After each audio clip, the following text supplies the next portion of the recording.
The cardboard was soaked through. Evelyn James pressed her children closer against the brick wall, her body a shield between the November rain and the two small lives that depended on her. 6 years old. Too young to understand why Mommy couldn't give them a warm bed tonight. Too innocent to know the danger that came with speaking the truth. "Mommy, I'm cold," Emma whispered, her lips nearly blue. "Sure, baby. Just a little longer." Evelyn's fingers trembled as she pulled the torn blanket tighter around her twins. That's when Ethan, her boy, curious, brilliant, too smart for his own good, looked up at her with those devastating green eyes and said the 5 words that could destroy everything. "Like our old big house." Evelyn's heart stopped. Hey there, beautiful souls. Welcome back to the channel, or if this is your first time here, welcome to a story that's going to take you on an emotional roller coaster you won't forget. I'm so glad you're here. Drop a comment below and tell me where you're watching from. Are you cozied up at home, on your lunch break, or maybe listening while you work? I love connecting with you all. How are you doing today? Really, I want to know. And hey, if you haven't subscribed yet, please do me a huge favor and hit that subscribe button right now. This story is going to twist and turn in ways you won't see coming, and you're not going to want to miss a single moment. Trust me on this one. Now, let's dive in, because what happens next will change everything. Evelyn clamped her hand over Ethan's mouth, too hard, too desperate. His eyes widened in confusion. Emma started to cry. I'm sorry, baby boy," Evelyn breathed, releasing him, pulling both children into her arms. "Mommy's we can't talk about that. Not anymore. Never anymore." But it was too late. The footsteps had stopped. Someone had heard. Evelyn's pulse thundered in her ears as she peered around the edge of the industrial dumpster. The alley behind the cafe was supposed to be empty this time of night. Nearly 11. The kitchen staff long gone. She timed it perfectly for 3 nights running. But tonight someone was there. A man. Tall, broad-shouldered, wearing a coat that probably cost more than she'd earned in her entire last year of freedom. He stood 20 feet away, his face shadowed, phone in hand casting a pale glow across sharp features. Nathan Hale. No, it couldn't be. Evelyn recognized him instantly. She'd memorized that face years ago, studied it in newspapers and Forbes magazines, burned it into her memory alongside his father's. The son. The heir. The man who had everything while she had nothing. The man who had no idea she existed. Nathan's head turned slowly toward their hiding spot. The phone light swept across the wet pavement, across the scattered trash, across the edge of Emma's pink sneaker, the only pair she owned, one sole flapping loose. Someone there? His voice cut through the rain. Not kind. Not curious. Annoyed. Evelyn couldn't breathe. Couldn't move. If he saw them, if he called the police, if anyone started asking questions about who she was, where she came from, why she was really here in the city, the documents hidden in the lining of her coat suddenly felt like they weighed 1,000 pounds. "Mommy?" Emma's whisper was barely audible. Nathan took a step closer. Then another. Evelyn made a split-second decision. She stood, pulling her children up with her, keeping them behind her legs. Better to face him than be discovered like cornered rats. "We're leaving," she said, her voice steadier than she felt. "We're not bothering anyone. We'll go." Nathan stopped. The phone light hit her face, and she saw his expression shift. Surprise, then assessment, then something she couldn't quite read. His gaze dropped to the twins clinging to her soaked jeans. "You're sleeping here?" Not accusatory. Almost confused. Just for tonight. The lie came automatically. It had been 9 nights. "We'll be gone by morning. It's 38 degrees. We're fine." "You're clearly not fine." Nathan moved closer, and in the spill of light from the cafe's back door, Evelyn could see him properly now. Mid-30s, dark hair curling slightly from the rain, eyes that were too intelligent, too searching. Eyes like his father's. "You have children." Ethan peeked out from behind her. "Are you going to hurt us?" "Ethan." Evelyn pulled him back. "No," Nathan said, and something in his voice softened. "I'm not going to hurt you. Then why are you looking at mommy like that? Emma, always braver than her brother, stepped forward. You look mad. I'm not mad. Nathan ran a hand through his wet hair, and Evelyn saw the war happening behind his eyes. Annoyance versus what? Pity? Obligation? I'm trying to figure out what the hell I'm supposed to do here. You're supposed to leave us alone, Evelyn said quietly. That's what everyone does. We're invisible. You can go back to pretending you didn't see us. She shouldn't have said it, shouldn't have put that edge in her voice. But exhaustion and fear made people stupid, and she'd been running on both for too long. Nathan's jaw tightened. How long have you been on the streets?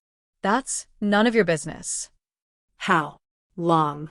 Mommy lost her house when the bad man took everything, Emma offered helpfully. She cried for 3 days, but she thought we were sleeping. Emma, stop. Evelyn's voice cracked. Nathan's expression shifted again. He looked at her, really looked, and Evelyn felt naked under that gaze. Exposed. Like he could see past the dirty coat and tangled hair to the woman she used to be. The woman who'd had everything and lost it all. The woman who had a rightful claim to a fortune he didn't know existed. I have a proposition, Nathan said suddenly. Evelyn's stomach dropped. She'd heard that before. Men with money always had propositions for desperate women. No, she said flatly. We're fine. Come on, babies. My housekeeper quit this morning. Left me with a mansion full of rooms that need cleaning and no one to do it. Nathan spoke quickly, like he was trying to convince himself as much as her. It's temporary work. Night shift. You come in at 10 p.m., work until 6 a.m. The pay is… Why? Evelyn interrupted, suspicious. Why would you offer that to someone you found behind a dumpster? Because I'm asking myself the same question. Nathan's honesty was unexpected. But those kids are freezing. You're clearly educated. You speak like someone who's seen better days, and I'm short-staffed. So either you take the offer or I call social services. Your choice. The threat hung between them. Evelyn felt the twins press against her legs. Emma's shivers. Ethan's quiet whimper. She thought of the documents sewn into her coat lining.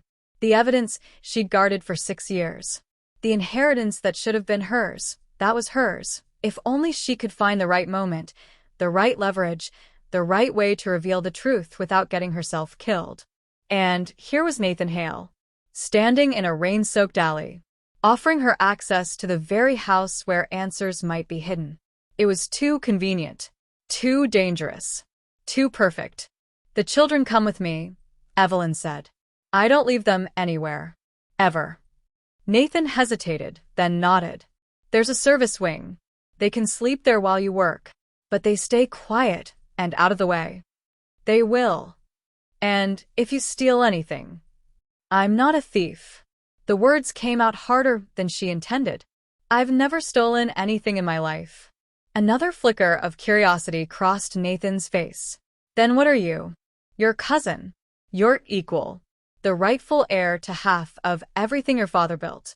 Desperate, Evelyn whispered instead. Nathan studied her for a long moment, rain dripping from his coat collar, phone still casting shadows across his sharp features. Then he did something unexpected. He smiled. Just slightly. Sad and knowing. Yeah, he said softly. I know something about that. He turned, heading toward a sleek black car parked at the alley's mouth. You coming or not? Evelyn looked down at her children. Emma's hopeful eyes. Ethan's trembling lip. She thought about warm rooms and steady pay, about proximity to the truth, about the risk of everything unraveling. And she followed. What Evelyn didn't know, what she couldn't have known, was that the twins had already said too much. And Nathan Hale was a man who noticed everything. The question wasn't whether he'd discover her secret.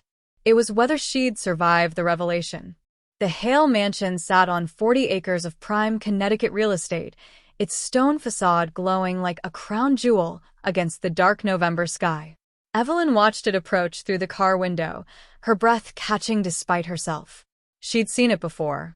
In photographs. In legal documents that weren't supposed to exist anymore. In her nightmares. Whoa, Ethan whispered, his nose pressed against the glass. It's like a castle. It's too big for one person, Emma observed with 6-year-old wisdom. Why does he live here, all alone? Nathan's hands tightened on the steering wheel, just for a second, but Evelyn caught it. She caught everything now. 6 years of survival had taught her to read the smallest shifts in body language, the tiniest cracks in composure. My father built it, Nathan said quietly. For a family he thought he'd have. But you're his family, Emma pressed. Where's your mommy? Emma, that's enough, Evelyn said sharply. No, it's fine. Nathan's voice carried a weight that made Evelyn's chest tighten. My mother died when I was 7. Cancer. My father never remarried. And now. He paused as the car glided through iron gates that probably cost more than most people's houses. Now, it's just me. Evelyn heard what he didn't say. Now his father was gone too. She'd known that, of course. Had tracked Richard Hale's death 8 months ago with the cold precision of someone waiting for an opportunity. The massive funeral. The estate disputes that had been quickly and quietly settled. The fortune that passed entirely to the son. The fortune that should have been split differently, if anyone had known the truth. My daddy's gone too, Ethan offered quietly. But Mommy says he wasn't very nice anyway, so maybe it's better. Evelyn closed her eyes. Ethan. It's true. Emma jumped to her brother's defense. You said he lied to you. You said he took everything and left us with nothing. That's adult talk, baby. You weren't supposed to remember that. We remember everything, Mommy. Ethan's green eyes, so much like her own, like her mother's, like the grandmother he'd never known, met hers in the rearview mirror. We remember the house before this. The one with the garden. You said it was supposed to be ours forever. Nathan's gaze flickered to the mirror, catching Evelyn's. She saw the question forming. Kids have active imaginations, she said quickly. They mix up stories I've told them with real memories. I don't think they do. Nathan pulled the car into a circular driveway, parking in front of marble steps that led to double doors worthy of a cathedral. I think they remember exactly what they saw. He climbed out before Evelyn could respond, and the twins scrambled after him with the resilience of children who'd learned to adapt quickly.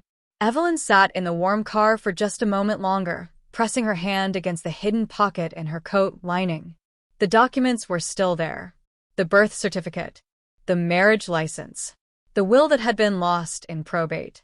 The truth that could either save her children or get them killed. One step at a time, she told herself. Get inside. Get stable. Find the rest of the evidence. Then decide.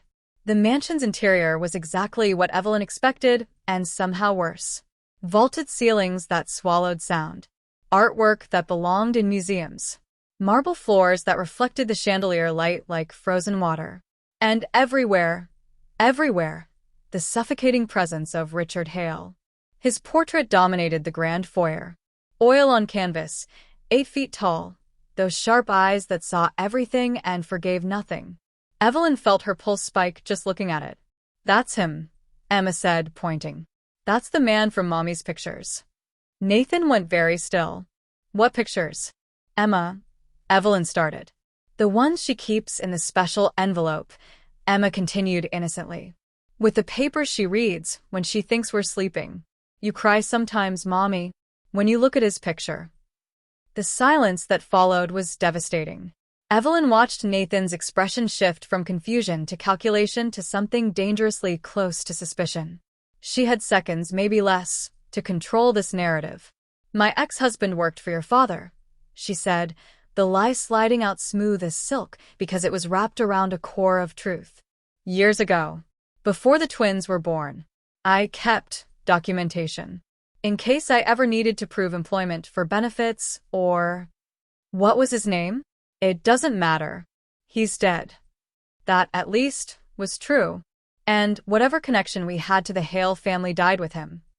Nathan studied her with those 2 intelligent eyes, and Evelyn felt stripped bare. This man wasn't just wealthy, he was sharp, educated, probably trained from birth to spot deception and manipulation. She couldn't afford to underestimate him. The service wing is this way, Nathan said finally, turning away. But Evelyn saw the tension in his shoulders. The new wariness. She'd made a mistake letting the twins talk so freely. Control them better, she thought viciously. Or this all falls apart before it even begins. The service wing was smaller than the main house, but still larger than any apartment Evelyn could have dreamed of affording. 3 bedrooms, a kitchenette, a bathroom with hot water that actually worked. Nathan showed them through with clipped efficiency, his earlier moment of softness replaced by cool professionalism. "You'll clean the east wing tonight," he said, handing Evelyn a detailed list. "Main rooms only, the study, library, sitting room, and master bedroom. Supplies are in the closet marked housekeeping. I'll be in my office. Don't disturb me, unless there's an emergency." "Understood. The children stay here. There's food in the kitchenette, help yourself." "But I meant what I said. They need to be quiet." "They will be." Evelyn put her hands on the twins' shoulders. "Won't you?" Emma and Ethan nodded solemnly, their earlier exuberance dimmed by Nathan's coldness. Evelyn felt a surge of protective anger. They were 6, for God's sake, just children trying to make sense of an incomprehensible world, but she swallowed it down. Nathan moved toward the door, then paused. "Why did you really come back to the city?" Evelyn's heart stuttered. "What? You're not from here originally. Your accent, it's subtle, but it's there. Midwest, maybe? And you've clearly fallen far. So why come to Connecticut? Why not stay wherever you were, where you might have had support systems, people who knew you?" "Because the evidence is here. Because the answers are here. Because everything that was stolen from me is here." "Fresh start," Evelyn said instead. "Isn't that what people always say?" "People say a lot of things." Nathan's gaze held hers. "Usually because the truth is worse." He left before she could respond, the door clicking shut with quiet finality. Evelyn stood frozen for a moment, her mind racing. Then Emma tugged on her hand. "Mommy," he said. What? "That man. Nathan. He's sad like you." Emma's eyes, gray and knowing beyond her years, looked up at Evelyn. "He pretends he's not, but I can tell. He has the same look you do when you think we're not watching." Evelyn knelt down, pulling both twins into her arms. They smelled like rain and childhood and the strawberry shampoo she'd stolen from a gas station bathroom last week. Everything good in her life, wrapped up in 2 small bodies that deserved so much better than what she'd given them. "I need you both to listen very carefully," she whispered. "We can't talk about the old house anymore. We can't talk about pictures or papers or anything about Mommy's past. Can you do that for me?" "But why?" Ethan asked. "If we used to live somewhere nice, why can't we tell people? Maybe they'd help us get it back." "Because sometimes telling the truth gets people hurt."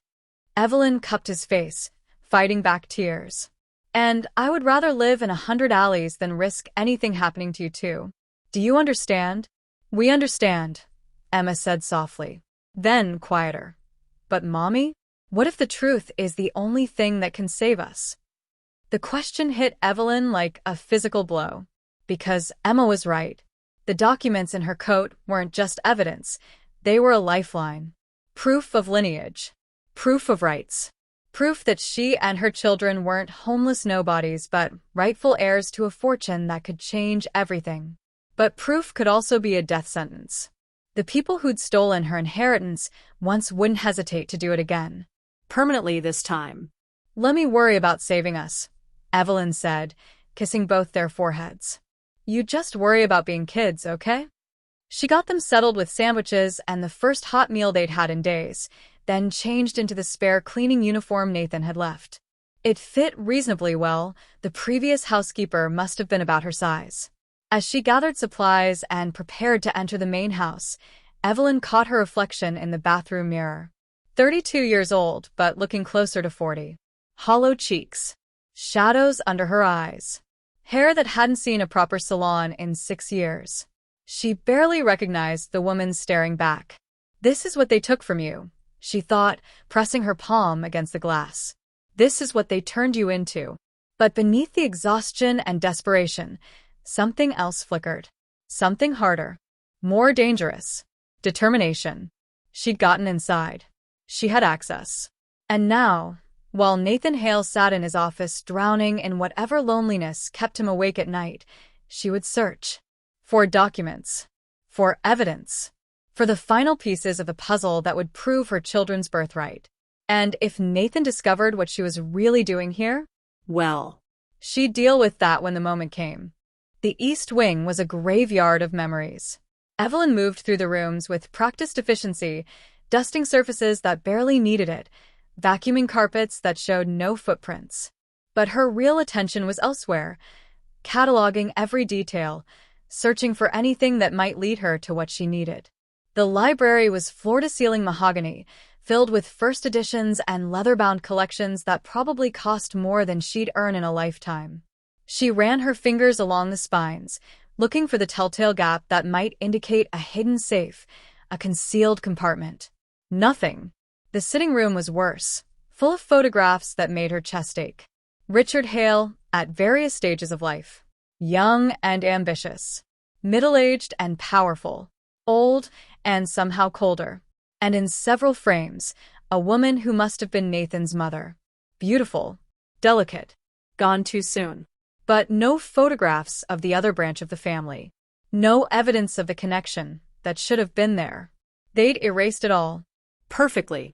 Completely. Evelyn was cleaning the master bedroom, Nathan's bedroom now, though it still carried traces of Richard's intimidating presence, when she found it. A door. Small, nearly invisible in the wall paneling. Unlocked. Her hands trembled as she pulled it open, revealing a narrow staircase leading up. An attic, maybe? Storage? Don't, the rational part of her brain screamed. You're supposed to be cleaning, not snooping. If he catches you. But she was already climbing. The attic was exactly what she'd hoped for. Decades of accumulation. Boxes and trunks and filing cabinets covered in dust. The kind of place where secrets went to hide. Where evidence might have been hastily shoved and forgotten. Evelyn pulled out her phone, a burner she'd bought with panhandled change, and used its flashlight to illuminate the shadows.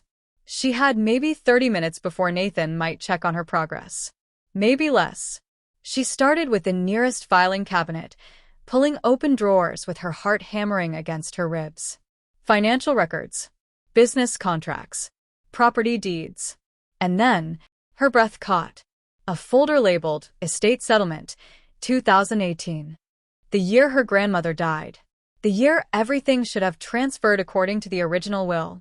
The year it all disappeared instead. Evelyn yanked it open with shaking hands, her eyes scanning quickly. Legal jargon. Probate documents. And there, a name that made her blood run cold. Lawrence Riddle, estate attorney. The man who'd told her there was no inheritance. That her grandmother had died with nothing but debts. That Evelyn's claims were the desperate fantasies of a grief-stricken woman with no proof. The man who'd made her believe she was crazy. But here was his name, attached to documents that showed he'd been Richard Hale's personal attorney. That he'd overseen the consolidation of assets that should have been split between two branches of the family. That he'd lied to her face while stealing everything. Holy shit, Evelyn breathed. You son of a bitch. You actually. What are you doing? Evelyn spun so fast, she nearly dropped the folder. Nathan stood at the top of the stairs, his expression unreadable in the dim light. Her mind went blank. No excuse came. No clever lie. Just raw, paralyzing fear. I asked you a question. Nathan moved closer, and Evelyn saw the anger now. The betrayal. You've been here 3 hours and you're already going through my family's private documents. I can explain. Really? Because it looks pretty clear to me. His voice was ice. You lied about who you are. You manipulated your way into my house. And now you're what? Looking for something to steal? Something to blackmail me with. No. That's not. Evelyn clutched the folder to her chest. You don't understand. Then make me understand. Nathan was right in front of her now, close enough that she could see the hurt beneath the fury. Tell me the truth. Right now.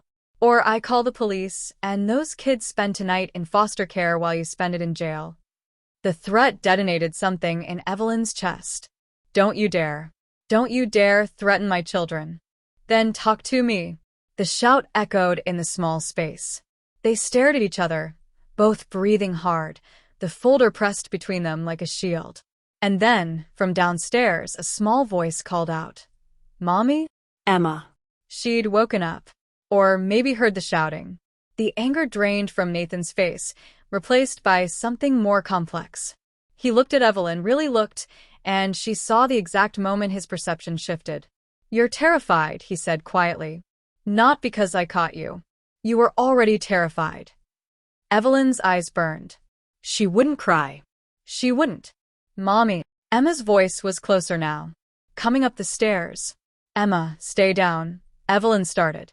But Emma was already there, Ethan right behind her, both of them looking between the adults with wide, worried eyes. "Why are you yelling at Mommy?" Emma demanded, moving to stand in front of Evelyn with fierce protectiveness. "She's just looking for Grandma Lily's papers." The world stopped. Nathan's eyes widened. "What did you say?" "Emma, don't." Evelyn reached for her daughter. But Ethan, always the one to finish his sister's thoughts, added helpfully, "Grandma Lily, who lived here before. Mommy told us. Before the bad men made her leave and said we couldn't have our inheritance." "Grandma Lily." Nathan's voice was hollow. He looked at Evelyn like he'd never seen her before. "Lily Hale," Evelyn whispered, because there was no point hiding it now. Her name was Lily Hale, Richard's sister. "Your aunt." The silence was absolute. Nathan stumbled backward, his hand gripping the stair railing. "That's impossible. My father never mentioned a sister." "Because he erased her." The words tumbled out of Evelyn now, 6 years of suppressed truth flooding free. When she married someone he didn't approve of. When she refused to sign over her half of the inheritance your grandfather left them both. He cut her off completely, changed documents, bribed lawyers, made her disappear from the family history. This is insane. She died 6 years ago. Evelyn's voice cracked. Alone. In a charity hospital.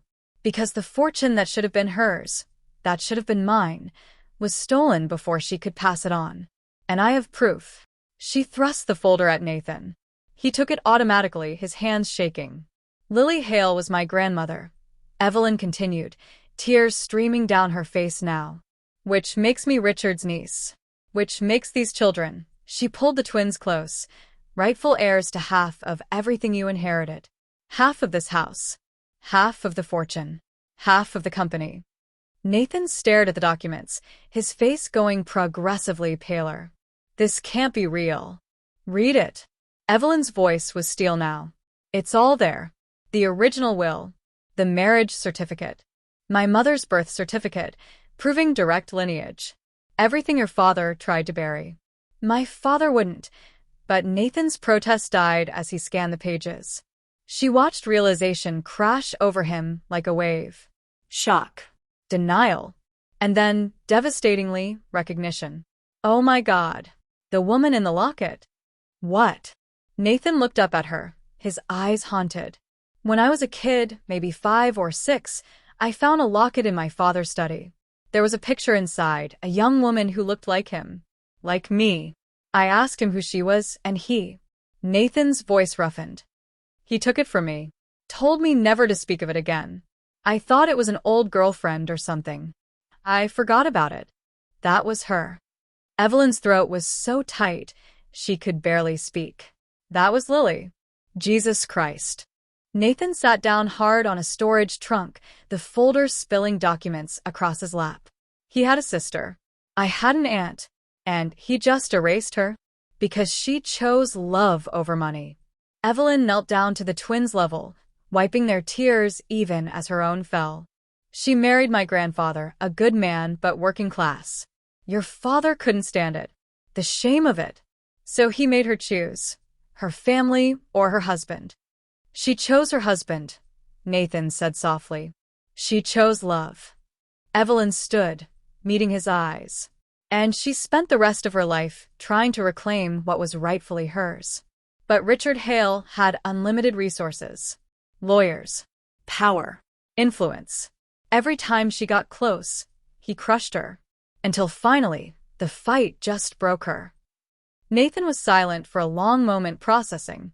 Then, "Why didn't you come forward when my father died? Why hide? Why the streets?" "Because I tried." The bitterness in Evelyn's laugh was caustic. 8 months ago, right after the funeral, I went to Lawrence Riddle, your father's estate attorney. I showed him everything. And you know what he did? Nathan's jaw clenched. What? He had me escorted out by security. Threatened to have me committed if I kept harassing the family with delusions. And then, Evelyn's voice dropped to a whisper. Someone broke into my apartment. Stole the original documents. All I have left are copies I'd hidden separately. The papers in your coat lining. Yes. Evelyn pulled the twins closer. And after that, I ran. Because I realized these people, your people, would do anything to protect the fortune. Even hurt 2 innocent children. So I disappeared. Kept moving. Kept hiding. Until you saw an opportunity. Nathan's voice wasn't accusatory. Just tired. You saw me in that alley, and you thought. I thought I could get access to the house. Find more evidence. Build a case strong enough that they couldn't ignore it or destroy it. Evelyn lifted her chin. I thought I could save my children's future.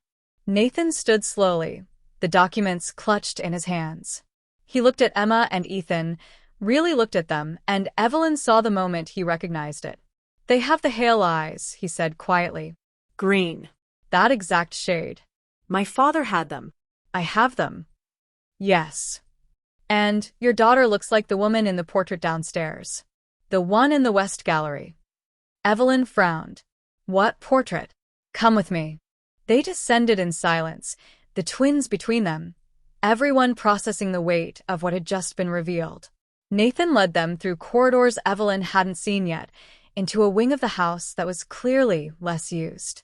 And there, in a small gallery that looked like it hadn't been opened in years, hung a portrait of a young woman. 20, maybe. Beautiful. Wearing a green dress that matched her eyes. Eyes that looked exactly like Emma's. Oh my God. Evelyn breathed. Lily. He kept this. Nathan's voice was strange. All these years, he kept this painting. In a room no one ever enters. He erased her from everything else, but he kept this. Emma walked up to the portrait, tilting her head.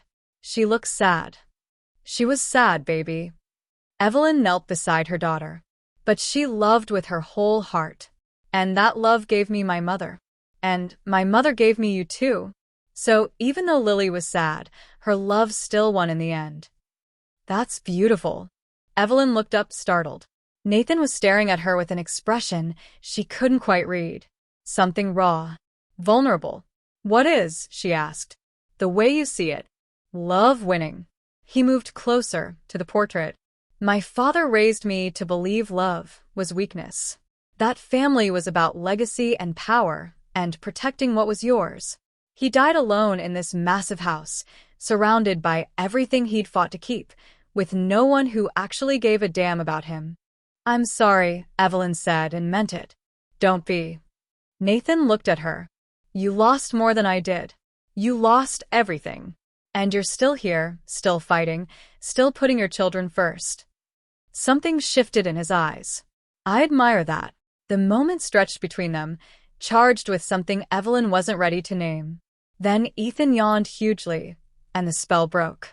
Someone needs to go back to bed, Nathan said, the ghost of a smile on his lips. Will you send us away now? Emma asked quietly. Now that you know who we are? Nathan crouched down to her level. Emma, I'm not sending you anywhere. In fact, he glanced at Evelyn and she saw the decision forming. We need to figure this out. Together. Because if what your mother says is true, it is true, Evelyn said fiercely. Then we have a problem. Nathan stood. Lawrence Riddle is still the executor of my father's estate. He's still on retainer for the Hale Corporation. And if he's willing to steal from children and threaten their mother. Nathan's expression hardened in a way that reminded Evelyn viscerally of Richard. Then we need to be very, very careful about what we do next.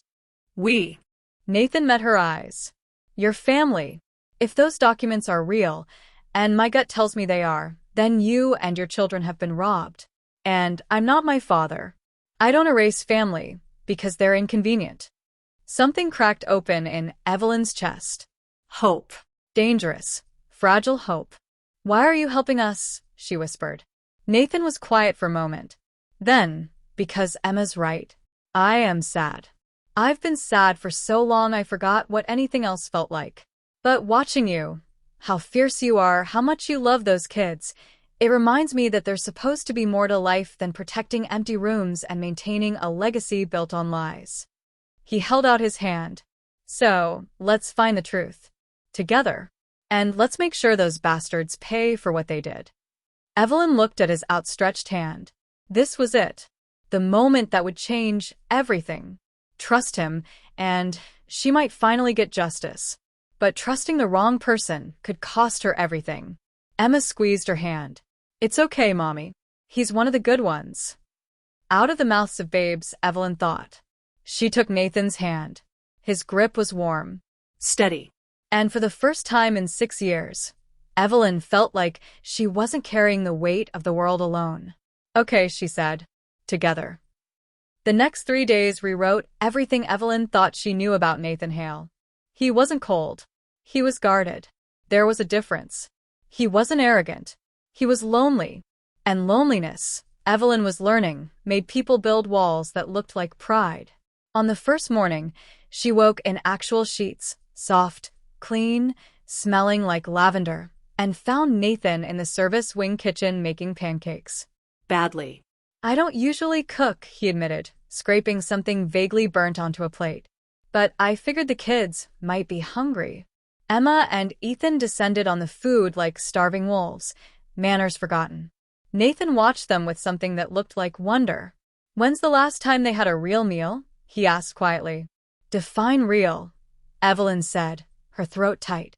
Nathan's jaw worked. We're going to fix this. All of it. And he meant it. That afternoon, while the twins napped, actual naps, in actual beds, the kind of deep sleep that only came from feeling safe, Nathan spread documents across his study desk. Evelyn sat across from him, and together they built a case. The original will is clear, Nathan said, his lawyer-sharp mind dissecting every word. Your grandmother was entitled to 50% of the family holdings. Real estate, investments, company shares, everything. But Richard contested it, Evelyn added, pointing to a document dated 3 months after Lily's marriage. Claimed she was mentally unfit. Pressured by her new husband. A gold digger conspiracy. That's bullshit. Nathan's anger was cold and focused. Look at the dates. She didn't marry your grandfather until 2 years after the will was written. My grandfather clearly intended for both his children to inherit equally. Try proving that to a judge when one party has unlimited resources and the other has nothing. Evelyn's bitterness leaked through. Lawrence Riddle stonewalled every attempt my grandmother made. Every lawsuit was buried in motions and delays until she ran out of money to fight. Nathan was quiet for a moment, studying a photograph Evelyn had brought, Lily in her later years, gray-haired and tired, but still beautiful. Still dignified. She looks like you, he said softly. Evelyn glanced up, startled. What? The way she's looking at the camera. Like she's daring the world to break her. Nathan's eyes met hers. You have the same expression. Especially when you're protecting the twins. Something warm unfurled in Evelyn's chest. She looked away quickly. We should keep working. But Nathan kept staring at her, and she felt it like a physical touch. When's the last time someone protected you? I don't need protecting. That's not what I asked. Evelyn's hands stilled on the papers. The question hit deeper than it should have. A long time, she admitted. Not since my mother died. I was 23. What happened? Car accident. Drunk driver. The old pain was distant now, smoothed by years. She was going to help me fight for the inheritance. She had contacts, resources I didn't. And then she was just gone. And I was alone with a legal battle I had no idea how to win. And the twins' father? Evelyn's laugh was sharp. James was charming, educated, Everything I thought I needed. He said he'd help me. Said we'd reclaim the inheritance together. She met Nathan's eyes. Turns out he was working with Riddle the whole time, gathering information, finding out what evidence I had so they could destroy it. Nathan's expression went dangerous. He set you up. From the beginning. The romance, the marriage, the twins, it was all access. And the moment I realized what he was doing, the moment I confronted him. Evelyn's voice dropped. He cleaned out her accounts, took everything, left me with 2 6-month-old babies and nothing else. Divorce papers came a week later. Jesus Christ, Evelyn. Yeah. She forced herself to focus on the documents. So forgive me if I have trust issues. Nathan reached across the desk, his hand covering hers. The touch was gentle, grounding. I'm not him. I know. And somehow she did. But that doesn't make this less terrifying. Good terrifying or bad terrifying? Despite everything, Evelyn smiled. I haven't decided yet. On the second day, Nathan insisted on taking them shopping. The kids need clothes, he said, brooking no argument. And so do you. You can't keep wearing the same outfit. I have a spare. Evelyn. His voice was gentle but firm. Let me do this. Please. So she did. Watching Nathan with the twins in the children's section of an upscale department store was unexpected. He let Emma pick out a princess dress that was entirely impractical. He bought Ethan light-up sneakers that the boys stared at like they were made of magic. And when Emma hugged his leg and said, "Thank you, Mr. Nathan," Evelyn saw his eyes go bright. "You're good with them," she said as they loaded bags into his car. "I like them. They're honest." Nathan glanced at her. It's refreshing. Most people I know spend every conversation calculating angles. The twins don't know how to do that yet. I hope they never learn. He paused. My father raised me to see everyone as either an asset or a threat. It's a miserable way to live. Evelyn studied his profile. Is that how you see me? Asset or threat? Nathan turned to her, and the look in his eyes made her breath catch. I see you as someone who's been fighting alone for too long. And I see myself as someone who'd like to fight with you. If you'll let me. The moment stretched. Evelyn was acutely aware of how close they were standing. How his cologne smelled like cedar and something crisp. How easy it would be to just lean in and, "Mommy, Ethan says boys can't wear princess crowns, but I said they can." Emma's shout from the back seat shattered the tension. Nathan laughed, an actual, genuine laugh, and the sound did something dangerous to Evelyn's carefully guarded heart.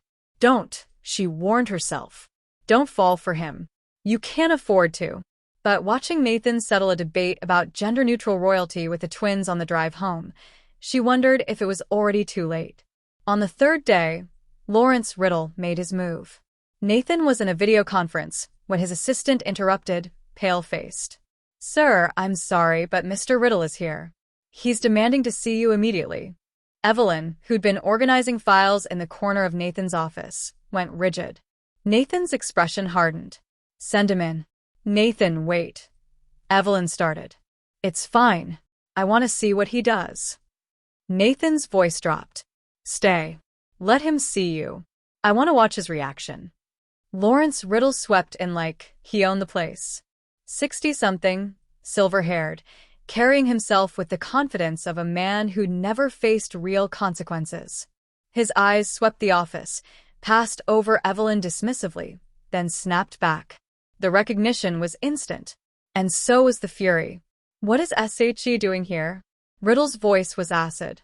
Ms. James is my guest, Nathan said coolly. Is there a problem? Guest. Riddle's laugh was ugly. Is that what she told you? Nathan, this woman is a con artist. I've dealt with her before. She has this elaborate fantasy about being related to your family. It's not a fantasy, Nathan interrupted. I've seen the documentation. The room went silent. Riddle's expression shifted through several emotions, shock, calculation, then cold rage. Whatever she showed you is forged.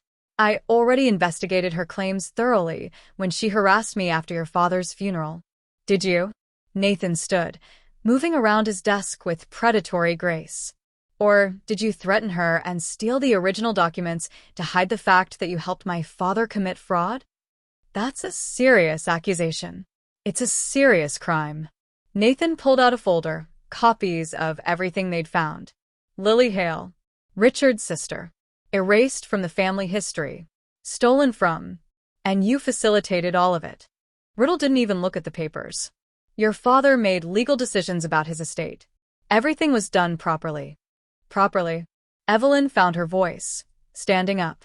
You told me I was crazy. You had me escorted out by security. And then someone broke into my home and stole everything I had to prove my case. I have no idea what you're talking about. Liar. The word came out flat. Hard. You've been protecting Richard's theft for decades. And now that he's dead, you're protecting your own complicity. Riddle turned to Nathan, his voice patronizing. Nathan, I understand. She's attractive, she has a sad story, and you're lonely. But this woman is manipulating you. She probably researched your family, found some obscure relative, and fabricated. The twins have the Hale eyes, Nathan said quietly.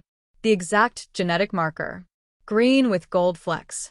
Rare enough that it shows clear lineage. A coincidence. Look at them. Nathan pulled out his phone, showing a photo of Emma and Ethan. Look at them, and tell me you don't see it. Riddle glanced at the photo, and Evelyn saw it, a flicker of something. Fear, maybe. Or recognition. DNA test, Nathan continued. We can do a DNA test. Prove lineage definitively. Unless you'd like to explain why you're so determined to prevent that. I'm trying to protect you from a scam artist. No. Nathan's voice was steel. You're trying to protect yourself from a fraud investigation. Because if Evelyn's claims are valid, you participated in stealing millions from a rightful heir. That's criminal conspiracy. Fraud. Possibly more. Riddle's composure finally cracked. Your father trusted me. For 40 years, I protected this family's interests. You protected his crimes. Nathan moved closer. And now you're going to help me fix them. Or I'm going to the Connecticut Bar Association, the Attorney General, and every news outlet that will listen. Your choice. The threat hung in the air. Riddle looked between them, his expression venomous. Then his gaze settled on Evelyn, and she saw something that made her blood run cold. Pure, undiluted hatred. You have no idea what you're starting, he said softly. No idea what you're risking. Is that a threat? Nathan demanded. It's a fact. Riddle straightened his suit jacket. Richard Hale didn't erase his sister on a whim. There were reasons. Complicated reasons. And if you go digging into this, you're going to uncover things that will destroy this family's reputation. Everything your father built. Everything you've inherited. I don't care, Nathan said. You will. Riddle moved toward the door, then paused. And Ms. James? If you think you've won something here, think again. You're playing games with people who have resources you can't imagine. People who've already proven they'll do whatever it takes to protect what's theirs. He left, the door clicking shut with quiet menace. Evelyn realized she was shaking. Nathan crossed to her immediately, his hands on her shoulders. Hey. Look at me. He's bluffing. No, he's not. Evelyn met his eyes. Nathan, you don't understand. These people, they've already destroyed my life once. If they think I'm a real threat now with you backing me... Her voice cracked. The twins. Oh God, the twins. Are safe. You're all safe. Nathan pulled her closer, and Evelyn found herself leaning into his strength. I have security. Resources. And I'm not letting anyone hurt you or those children. Do you hear me? Evelyn looked up at him. They were inches apart, his hands still on her shoulders, his eyes fierce with protectiveness and something else. Something that made her heart race. Why are you doing this? She whispered. Really? You barely know us. Nathan's thumb brushed across her cheek. Had she been crying? And his voice went soft. Because for the first time in my life, I feel like I'm doing something that matters. Something real. And because when I look at you... He trailed off, but Evelyn saw it in his eyes. The same terrifying, impossible thing she was feeling. No, She thought desperately. We can't. This is too complicated. Too dangerous. But Nathan was leaning closer, and she wasn't pulling away, and… Mommy. They jumped apart as Emma and Ethan burst into the office, their new nanny trailing apologetically behind them. I'm so sorry, Mr. Hale, the woman said. They insisted. It's fine, Margaret. Nathan's voice was rough. He cleared his throat. What's wrong? There's a man outside, Ethan said, his eyes wide. With a camera. He's taking pictures of the house. Nathan and Evelyn exchanged a look. Riddle works fast, Nathan muttered. He pulled out his phone, dialing security. Get someone on the perimeter. Now. And I want to know who that photographer is and who hired him. Evelyn pulled the twins close, her mind racing. This was it. The moment she'd been dreading. Once the media got involved, once their story went public, there'd be no going back. No hiding. No protection. Just her and her children, exposed to everyone who wanted them gone. Nathan finished his call and crouched down to the twins' level. Listen to me, both of you. Things might get a little crazy for a while. There might be people asking questions, taking pictures. But you're safe here. I promise you're safe. Are the bad men coming back? Emma whispered. The ones who hurt Mommy before? Nathan's expression went fierce. No one is going to hurt your mother. Or you. Not while I'm here. Emma studied him seriously, then nodded. Okay. I believe you. I wish I could, Evelyn thought. But as Nathan stood and took her hand, squeezing gently, she realized something terrifying. She was starting to believe him too. And that might be the most dangerous thing of all. What none of them knew was that the photographer outside wasn't working for Riddle. He was working for someone much worse. Someone who'd been waiting 6 years for Evelyn to resurface. Someone who thought she'd already taken care of this problem permanently. The photographer was gone by morning, but the damage was done. Nathan's head of security delivered the report over breakfast, his expression grim. Private investigator. Licensed. Hired by a shell company that traces back to the Cayman Islands. So untraceable, Nathan said. Not untraceable. Just expensive to trace. The security chief, a former FBI agent named Marcus, paused. But there's something else. The PI wasn't just photographing the house. He was running facial recognition on Ms. James. Evelyn's coffee cup froze halfway to her lips. What? Within 2 hours of getting her photo, someone accessed sealed court records from Massachusetts. Divorce proceedings. James Copperfield versus Evelyn Hale Copperfield. The use of her married name made Evelyn flinch. She'd gone back to James, her grandmother's surname, the moment the divorce was final. Tried to erase every trace of the man who destroyed her. Why would they need those records? Nathan asked. We already know about the ex-husband. Because, Evelyn said quietly, her stomach churning, the records were sealed for a reason. The judge granted my request because James was… Her voice dropped to barely a whisper. Because he was declared dead 6 months after the divorce was finalized. The room went silent. Nathan stared at her. You said he was dead. I assumed natural causes or… car accident. In Nevada. Evelyn's hands were shaking. She set down her cup before she spilled it. He was driving drunk. Ran off a mountain road. The car burned. They identified him through dental records. Were there witnesses? No. He was alone. Evelyn looked up, and Nathan saw the fear in her eyes. Why are you asking me this? Marcus cleared his throat.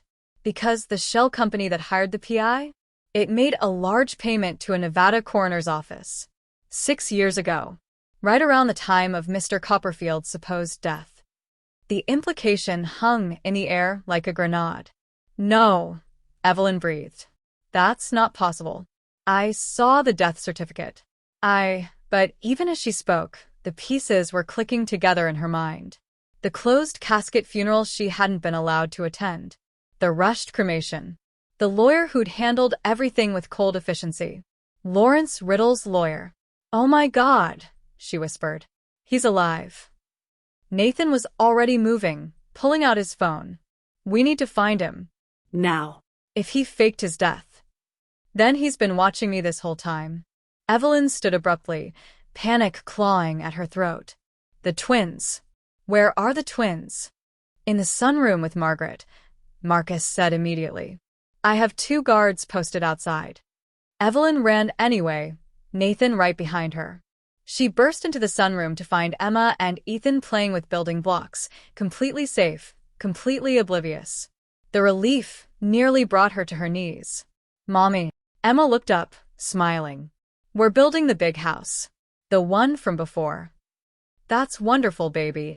Evelyn's voice shook. She pulled both children into her arms, holding them so tight they squirmed. Mommy, you're squishing us, Ethan protested. I know. I'm sorry. She couldn't explain. Couldn't tell them that the monster they thought was gone might be coming back. Nathan knelt beside them, his hand on Evelyn's shoulder. Can I see what you're building? The twins eagerly showed off their block construction, a surprisingly detailed recreation of a large house. Ethan explained each room while Emma added commentary about who lived where. And this was Grandma Lily's room, Emma said, pointing to a tower section, with a special closet where she hid things. Nathan glanced at Evelyn. Special closet? Mommy showed us pictures, Ethan added. The closet had a secret door. Behind the shoe shelf. That's where Grandma kept the important papers before the bad men came. Every hair on Evelyn's arm stood up. Ethan, what pictures? The ones you have. In your special envelope. He looked at her with innocent confusion. You showed us before we lost our house. When you were trying to remember where Grandma hid things. Evelyn's mind raced back. 6 years ago. She'd been so desperate, so obsessed with finding evidence. She'd shown the twins photos of Lily's house, the house that should have been partially theirs. She'd been talking to herself, really, trying to piece together where her grandmother might have hidden the original will. And her brilliant, photographic memory children had absorbed every detail. The secret closet, Nathan said slowly. In this house. This was Grandma Lily's house, Emma said matter-of-factly. Before it was your daddy's house. Before it was your house. She lived here when she was little. The revelation hit like a physical blow. The mansion, Evelyn breathed. This mansion. This is where they grew up. Richard and Lily. Together. Nathan was already on his feet. What room? Which room was Lily's? Emma pointed to her block construction, then looked around thoughtfully. Up high, with windows that see the garden, and walls that are green like her dress in the painting. The east wing, Nathan said immediately. 3rd floor. There's only one room with green walls. My father kept it locked. I haven't been in there since I was a child. They were moving before Evelyn could process it, Nathan leading them through corridors and upstairs she'd never cleaned. Margaret stayed with the children while Marcus followed, his hand resting on his concealed weapon. The door was locked, but Nathan had a master key. It opened with a creak that spoke of decades of disuse. The room beyond was frozen in time. Green walls, faded but still elegant. Antique furniture covered in dust sheets. And everywhere, the presence of a young woman who'd been erased from history. He kept it, Evelyn whispered. Richard kept his sister's room exactly as it was. Nathan moved through the space like a man in a dream, pulling sheets off furniture, revealing a vanity, a writing desk, a bookshelf full of classic novels. I remember this room. I remember asking my father about it once. He said. Nathan's voice roughened. He said it belonged to someone who was gone. Someone we didn't talk about. The closet, Marcus prompted, ever practical. They found it behind a door Evelyn had initially mistaken for a bathroom. A walk-in closet, remarkably large, with built-in shelving for shoes on the left wall. Nathan and Marcus began carefully removing the shelving. It took 20 minutes of careful work, but finally, the back panel came loose. Behind it, a small safe was embedded in the wall. Son of a bitch, Marcus breathed. The kid was right. Nathan tried several combinations, birth dates, anniversaries, anything he could think of. Nothing worked. Wait, Evelyn said. She pulled out her phone, scrolling through the photos she'd saved of her grandmother's documents. Lily's wedding date. Try that. Nathan entered the numbers. The safe clicked open. Inside was a leather portfolio, thick with documents. Nathan pulled it out with shaking hands and opened it on the floor of the closet. They all crowded around. And there it was. Everything. The original will, not a copy, original, notarized, with seals intact. Lily's birth certificate. Her marriage license. Letters from her father explicitly stating his intention for both children to inherit equally. And then, documents Evelyn had never seen before. A second will. Written by Richard Hale himself. Dated just 2 weeks before his death. Nathan read it aloud, his voice hollow. I, Richard Hale, being of sound mind, do hereby acknowledge that I have committed grave injustices against my sister, Lily Hale Copperfield, and her descendants. I stole her inheritance through legal manipulation and have lived with the guilt for 40 years. Upon my death, I direct that 50% of my estate be transferred to Lily's rightful heirs.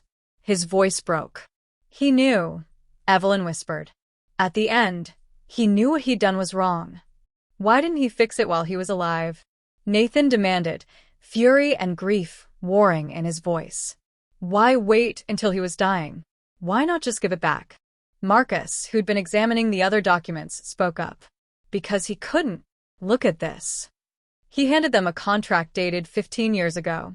A devil's bargain between Richard Hale and someone named Victoria Jones. Nathan's face went white. No. That's not possible. Who is Victoria Jones? Evelyn asked. My father's business partner. She owns 40% of Hale Corporation, bought in after my mother died. Nathan's hands clenched on the document. But this says she'd only agree to the investment if Richard guaranteed there would be no other claims on the estate. No hidden heirs. No complications. He sold out his sister for a business deal, Evelyn said flatly. And if this second will became public, Marcus added, Victoria could sue for breach of contract. Demand her investment back plus damages. It would bankrupt the company. So he stayed silent, Nathan said bitterly. Kept stealing from Lily to protect his business partnership. And then at the end, he tried to fix it with a will that Lawrence Riddle clearly never filed. Because Riddle was protecting Victoria's interests, Evelyn realized. Not just Richard's. She's the one who hired James. She's the one who had him fake his death. She's the one who's been trying to bury this for years. As if summoned by her name, Nathan's phone rang.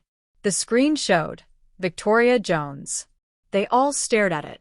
Answer it, Marcus advised. But put it on speaker. Let's see what she knows. Nathan accepted the call. Victoria. Nathan, darling. The woman's voice was smooth, cultured, with an edge like a razor blade. I hear you've had some interesting visitors lately. A homeless woman and her children? How charitable of you. What do you want? To remind you of something your father understood very well. Family loyalty is admirable, but business is business. And if you're thinking of pursuing certain historical claims, you should know that would be very, very bad for the company. Is that a threat? It's a fact. I have contracts, Nathan. Legal protections. If you try to divide the estate now, I'll bury you in litigation that will take decades to resolve.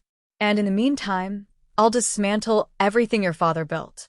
Nathan's jaw clenched. You can't. I can. And I will. Victoria's voice went colder. But there's another option. Send the woman away. Give her some money. $1 million, say, to cover her troubles. And we never speak of this again. Everyone wins. Evelyn felt sick. This was it. The moment Nathan would have to choose between doing what was right and protecting everything he'd inherited. She wouldn't blame him if he took the deal. She really wouldn't. But then Nathan spoke, his voice steady and hard as steel. Go to hell, Victoria. Excuse me? You heard me.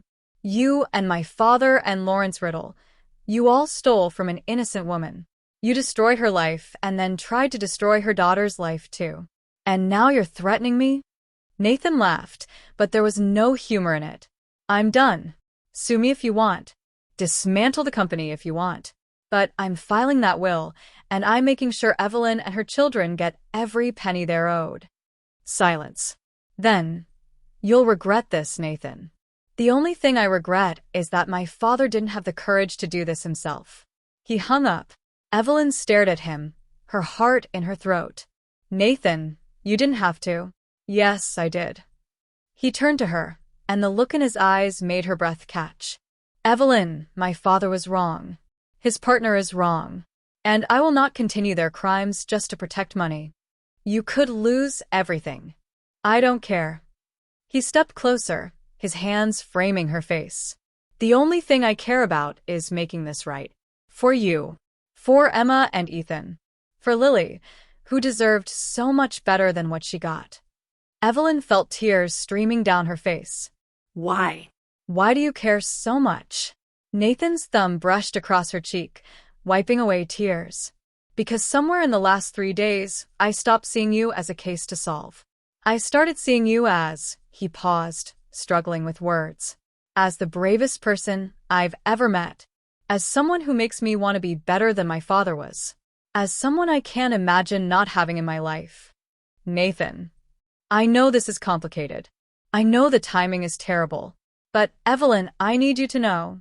He took a breath. I'm falling for you. Fast and hard and probably stupidly. And I don't care if it's messy or if we have to fight the whole world to make this right. I'm in. Completely. Evelyn couldn't breathe. Couldn't think. This man, this beautiful, broken, surprisingly noble man, was standing in his father's mansion, surrounded by evidence of decades of family betrayal, choosing her. Choosing love over money. Truth over comfort. Everything her grandmother had done, and lost everything for. I'm falling for you too, she whispered. And it terrifies me. Nathan smiled, genuine and warm and devastating. Good. Let's be terrified together. He kissed her then, soft and sweet and full of promise. And for just a moment, Evelyn let herself believe it might actually work. Then Marcus's phone buzzed. He checked it, and his expression went grim. We have a problem. The security footage just caught someone bypassing the perimeter. He's in a house. Where? Nathan demanded, immediately shifting into protection mode. East wing. Ground floor. Marcus was already moving, weapon drawn. And boss. Facial recognition just identified him. Who is it? Marcus showed them the screen. James Copperfield. Older, with a beard and different hair, but unmistakably him. Alive. In the mansion. Coming for his children. Evelyn's blood turned to ice. The twins. They ran. They found Margaret first. She was unconscious in the sunroom hallway, a nasty bruise forming on her temple. Marcus immediately checked her pulse, steady, and called for medical while Nathan and Evelyn burst through the sunroom doors. Empty. The building blocks were scattered across the floor. Emma's new princess crown lay abandoned by the window. And on the glass, written in what looked like a child's finger smudge, were 2 words. Daddy came. Evelyn's scream was primal. Nathan caught her as her legs gave out, holding her upright while she shattered. No, no, no. Please God, no. The words tumbled out between sobs. Not my babies, please, not my babies. We'll find them, Nathan said, but his voice was shaking. Marcus, lock down the property. Now. He can't have gotten far. He had a 10-minute head start, Marcus said grimly, phone pressed to his ear. And boss? The east gate was left open. Deliberately. Inside job, Nathan snarled. One of the new security hires. Started 2 weeks ago. Marcus's expression was furious. I'm pulling all the footage now, but... His phone buzzed. A text message. He looked at it, and his face went ashen. What? Evelyn grabbed his arm. What is it? Silently, Marcus showed her the screen. A photo. Emma and Ethan. In the back of a car, eyes wide with fear but unharmed. And a message. They're safe. For now. But if you want them to stay that way, Evelyn comes alone. No police. No Nathan. No lawyers. Just her and the truth. I'll be in touch. James. Evelyn breathed. Then, louder, Fury replacing fear. That son of a bitch. He thinks he can just take my children. Another text came through. This time to Evelyn's phone directly, the burner she'd bought weeks ago. How did he have her number? You have something I need, Evelyn. The same thing you've always had. And I'm done asking nicely. 1 hour. I'll send the location. Come alone, or the twins disappear. Permanently. You know I can do it. I've done it before. Evelyn stared at the message, ice flooding her veins. He means himself. He faked his death once. He's threatening to. She couldn't finish. Couldn't say the words. We're calling the police, Nathan said immediately. FBI. This is kidnapping. No. Evelyn grabbed his arm. You don't understand. James doesn't bluff. If we bring authorities, he'll run. He has resources, connections I never fully understood. He'll disappear with my children, and I'll never see them again. You can't go alone. It's a trap. I don't care.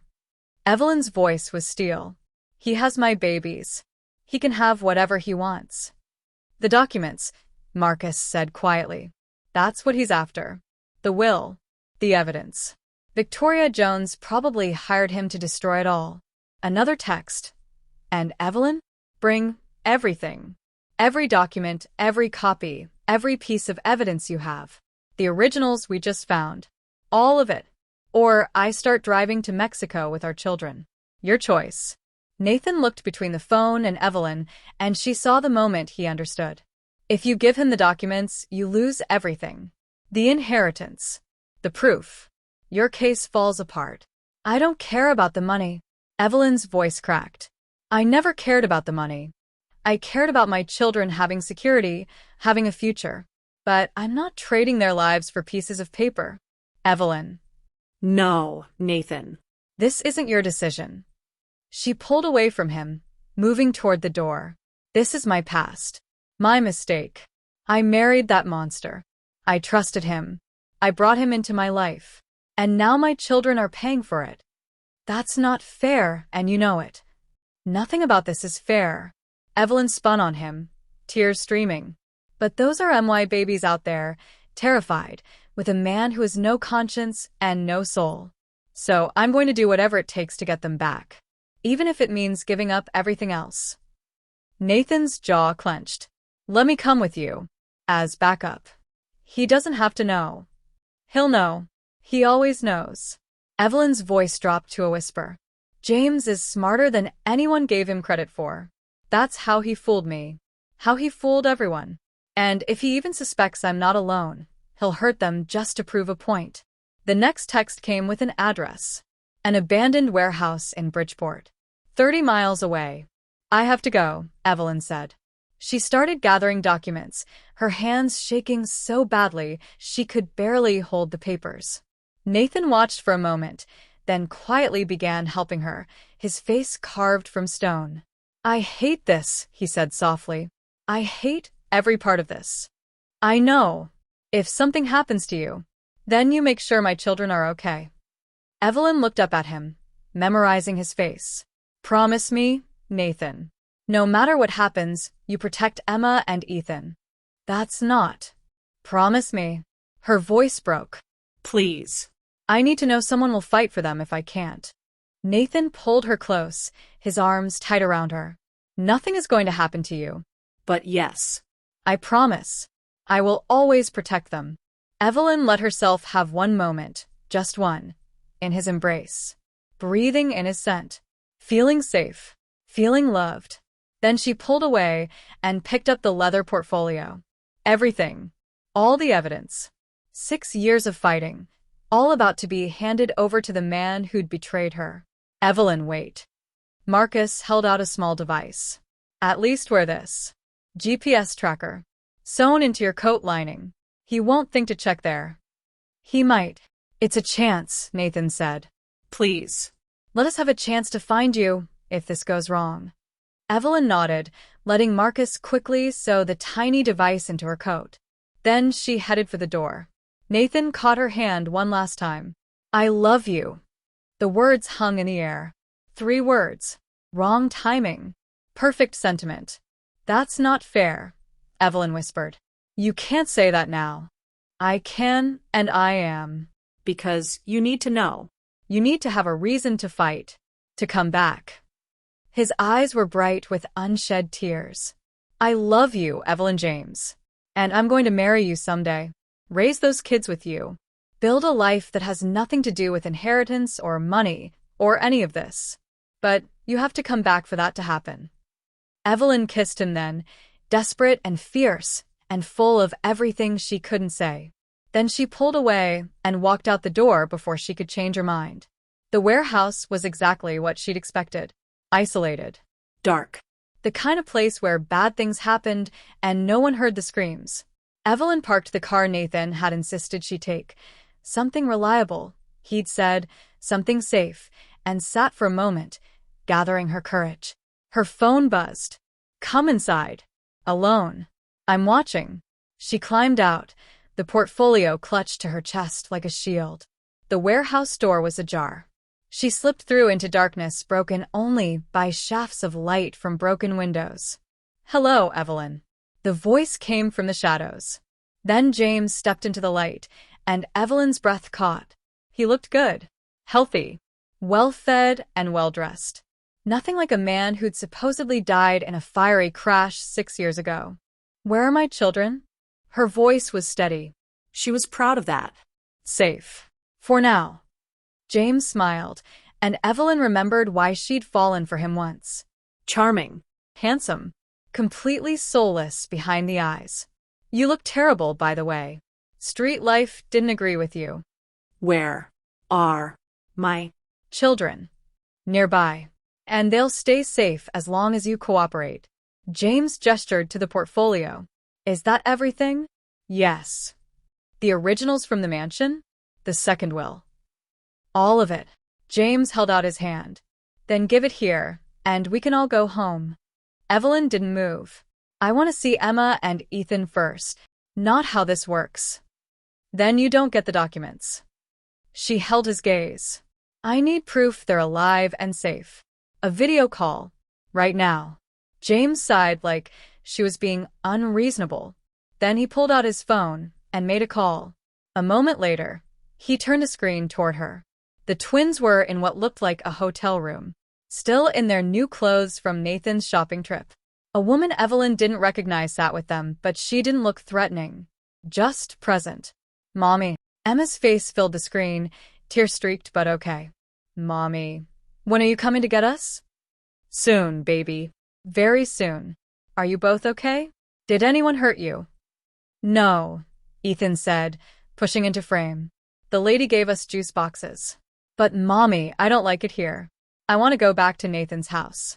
I know, sweetheart. Just a little while longer. James ended the call. Satisfied. Not even close. But Evelyn held out the portfolio. Here. Take it. Let my children go. James took the documents, flipping through them with the practiced eye of someone who knew exactly what he was looking for. His expression shifted from satisfaction to triumph. Perfect. This is everything. The original will, the letters, Richard's deathbed confession. He looked up at her. Do you have any idea what Victoria paid me to get these? I don't care. $2 million. Plus a new identity, plastic surgery, and a very comfortable life in the Caymans. James smiled. All for making sure Richard Hale's dirty little secret stayed buried. You're a monster. I'm a businessman. He pulled out a lighter. And now I'm going to finish what we started 6 years ago. Evelyn watched in horror as he set fire to the first document. Her grandmother's birth certificate curled and blackened. No! She lunged forward. James grabbed her arm, his grip bruising. Aha. You gave these to me, remember? They're mine now. And I'm going to burn every single piece of evidence that you and your brats have any claim to the Hale fortune.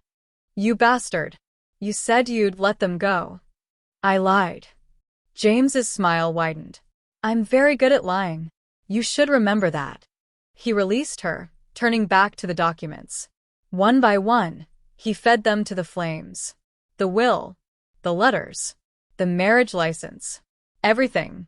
Evelyn felt her entire world crumbling. Please. Please don't do this. That's all I have. That's my children's future. Your children's future is whatever I decide it is. James dropped the last burning page to the concrete floor, watching it turn to ash. Because here's the thing, Evelyn. I never filed for divorce in Nevada. Our marriage in Massachusetts? Still legally valid. Which means I have parental rights. And unless you want me to file for full custody, which I absolutely will, you're going to disappear. Again. Take the kids somewhere far away and never come back. The trap closed around her. You can't. I can. I have lawyers ready to file. Witnesses who'll testify you're an unfit mother, that you've been living on the streets, exposing our children to danger. His voice was ice. Or you leave quietly. I'll wire you $50,000. Enough to start over somewhere else. And we never speak of this again. And if I refuse? Then I take Emma and Ethan. Put them in boarding schools where you'll never see them. And I make sure everyone knows you're a crazy woman who tried to con the Hale family. James stepped closer. Your choice, Evelyn. But choose quickly. Because my patience is running out. Evelyn stared at the ashes on the floor. Everything gone. Every piece of proof. Every chance at justice. And the man she'd once loved, the father of her children, offering her scraps to disappear. There's a third option, a voice said from the darkness. Both Evelyn and James spun. Victoria Jones stepped into the light, immaculate in a designer suit, flanked by two large men in expensive security detail. Victoria, James said, suddenly nervous. I thought we agreed I'd handle this alone. You thought wrong. Victoria's smile was colder than winter. Did you really think I'd trust you to actually destroy the evidence? You, who've already betrayed everyone you've ever worked with. James's expression shifted. I burned the documents. Everything. Just like you paid me to. You burned copies. Victoria held up a phone, showing surveillance footage. Clear images of Nathan and Evelyn finding the hidden safe. Removing the portfolio. I had cameras installed in that room years ago. Richard thought he was so clever, hiding that portfolio where I'd never find it. But I've known about it for a decade. I was just waiting for someone stupid enough to lead me right to it. Evelyn's blood ran cold. Nathan. Young Nathan didn't have the sense his father did. Victoria's voice was casual. Pleasant. Terrifying. Richard would have burned that second will the moment he wrote it. But he couldn't quite bring himself to do it. Guilt, I suppose. Useless emotion. You used us, Evelyn breathed. You let us find everything, waited for us to gather it all in one place, then sent James to steal it. Very good. Though you're forgetting the best part. Victoria nodded to her security detail. They moved past James, who looked increasingly panicked, and grabbed Evelyn. Wait, James started. We had a deal. And I'm keeping it. $2 million. Transferred to your account. Victoria pulled out her own phone, showing a transaction confirmation. But I never said you'd be alive to spend it. James's face went white. Victoria, please. I did everything you asked. The gunshot was deafening in the enclosed space. Evelyn screamed as James crumpled, blood blooming across his chest. Victoria's security guard holstered his weapon with cold efficiency. Problem solved, Victoria said calmly. James Copperfield, already declared dead once, dies for real. Tragic. Though this time, there won't be enough left to identify. She turned to Evelyn, who was struggling against the men holding her arms.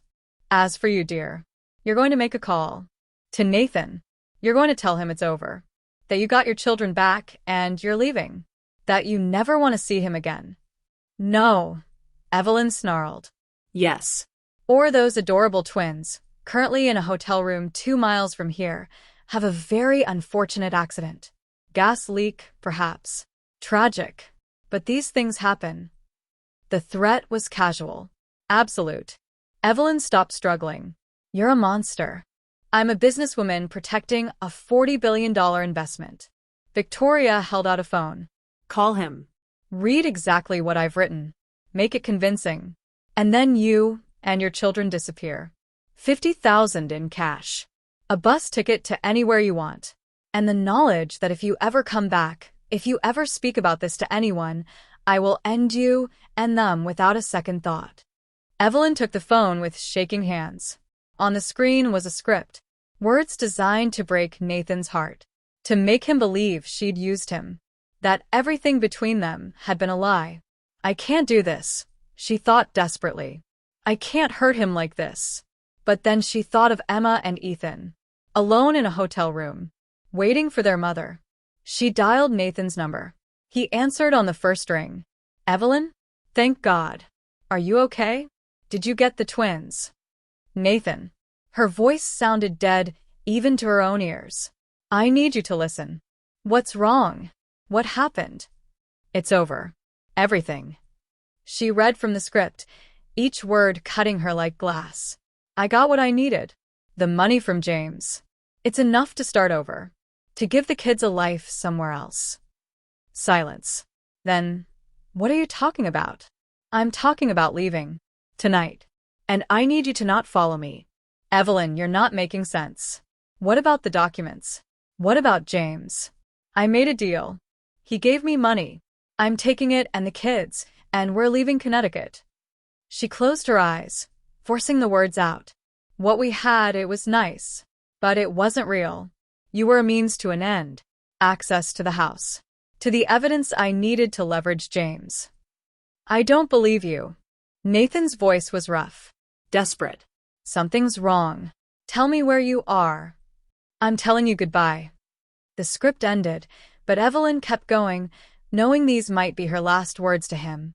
Trying to make him understand, without saying it outright. Thank you for everything. For your kindness. For believing me when no one else would. You're a good man, Nathan. Better than your father. Better than you know. And someday, her voice cracked, someday you'll find someone who deserves you. But it's not me. It was never me. Evelyn, please. Take care of yourself. And remember, she looked directly at Victoria, meeting her cold eyes. Not everything is what it seems. The truth always comes out eventually. She hung up before he could respond. Before she could break completely. Victoria took the phone back, satisfied. Well done. Very convincing. The breaking voice was a nice touch. Where are my children? In the car outside. My people will drive you to the bus station. $50,000. And Evelyn. Victoria leaned close. If I ever hear your name again, if you ever contact Nathan or anyone connected to the Hale family, if you ever try to tell anyone what happened here, I will find you, and I will end you. Slowly. Do we understand each other? Evelyn nodded, numb. Victoria gestured, and the security detail hauled Evelyn toward the door. She stumbled past James's body, past the ashes of her evidence, past any hope of justice. Outside, a black SUV waited. And inside, Mommy. Emma and Ethan threw themselves at her, and Evelyn caught them, holding them so tight they squeaked in protest. Alive. Safe. Here. Everything else could burn. But her babies were safe. The SUV door closed. The engine started. And Evelyn watched through the rear window as the warehouse, and her last chance at justice, disappeared into the darkness. Miles away, in the mansion, Nathan stood with the phone pressed to his ear long after the line went dead. She's in trouble, he said to Marcus. Did you get the trace? Yes. But boss. Marcus's expression was grim. The GPS tracker in her coat. It just went offline. Someone found it. Then we used the phone trace. The call bounced through 3 cell towers. I can narrow it to a 2-mile radius. But do it. Nathan's voice was ice and fury. She thinks she's protecting me by pushing me away. She thinks I'll just accept this and let her go. Will you? Nathan looked at Marcus, and his expression was everything Richard Hale had never been. Determined. Honorable. Fierce. I told her I loved her. That means I don't give up. Ever. Even if she asked you to? Especially then. Nathan grabbed his coat. Because the woman I love wouldn't give up that easily. Which means someone made her. And I'm going to find out who. And I'm going to make them pay. The bus station smelled like diesel fuel and desperation. Evelyn sat on a plastic bench, The twins pressed against her sides, a duffel bag of cash at her feet. $50,000. Blood money. Silence money. The price of her children's lives. Mommy, where are we going? Emma asked for the third time. Away, baby. Somewhere new. Somewhere safe.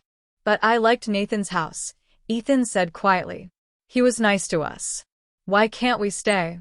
Because a monster in a designer suit threatened to kill you. Because I watched a man die tonight. Because the only way to keep you safe is to run and never stop running. We just can't, sweetheart. The departure board flickered. Buses to Boston, New York, Philadelphia. Cities large enough to disappear in. Far enough to maybe, possibly, stay ahead of Victoria Jones's reach. Evelyn's phone, the burner, buzzed. A text from an unknown number. Bus 47 to Boston. Leaves in 10 minutes. Be on it. And Evelyn? I'll be watching. Always. Victoria, making sure she followed through. Evelyn stood, gathering their meager belongings. Come on, babies. Our bus is here. But as they walked toward the platform, Emma suddenly stopped. Mommy, wait. Emma, we don't have time. You forgot something. Emma reached into her little backpack, the new one Nathan had bought her, and pulled out a folded piece of paper. From the closet. When we were playing in the special room. Evelyn's heart stopped. What? Ethan and I went exploring while Margaret was reading. We found the green room. The one from the pictures. Emma held out the paper, her gray eyes solemn. This was on the desk. It looked important, like the papers you always keep safe. So I took it. With shaking hands, Evelyn unfolded the paper. It was a letter, handwritten. The ink slightly faded, but still legible. My dearest Lily, if you're reading this, then I am gone, and I have failed to make things right while I still breathed. I am a coward. I have always been a coward. I stole from you, destroyed your life because I was too proud to share what our father left us both. I told myself it was about protecting the family legacy, but the truth is simpler and uglier. I was jealous. Jealous that you chose love over money. That you were brave enough to walk away from wealth for happiness. That you had something real while I had nothing but cold rooms and colder business arrangements. I have enclosed the original will, the real one, notarized and sealed, in the safe behind your shoe shelf. I know you'll remember. You always did love puzzles. But I've also done something else. Something I hope will protect your descendants if Victoria or Lawrence try to bury the truth again. I've recorded everything. Video testimony. Documented every illegal action I took to erase you from the inheritance. Every bribe. Every falsified document. Every threat. It's all on a hard drive, encrypted, stored in a location only you would think to look. Do you remember the oak tree? Our tree? Where we carved our initials as children. Where you told me you were getting married, and I said such unforgivable things. The truth is buried there. Literally. 3 feet down in a waterproof case. Find it. Use it. Save your family. I'm sorry, little sister. For everything. Your brother. Richard. Evelyn read it 3 times, her heart pounding so hard she thought it might burst. Emma. Her voice shook. Baby, where did you find this? In the desk. In an envelope that said, for Lily. Emma tilted her head.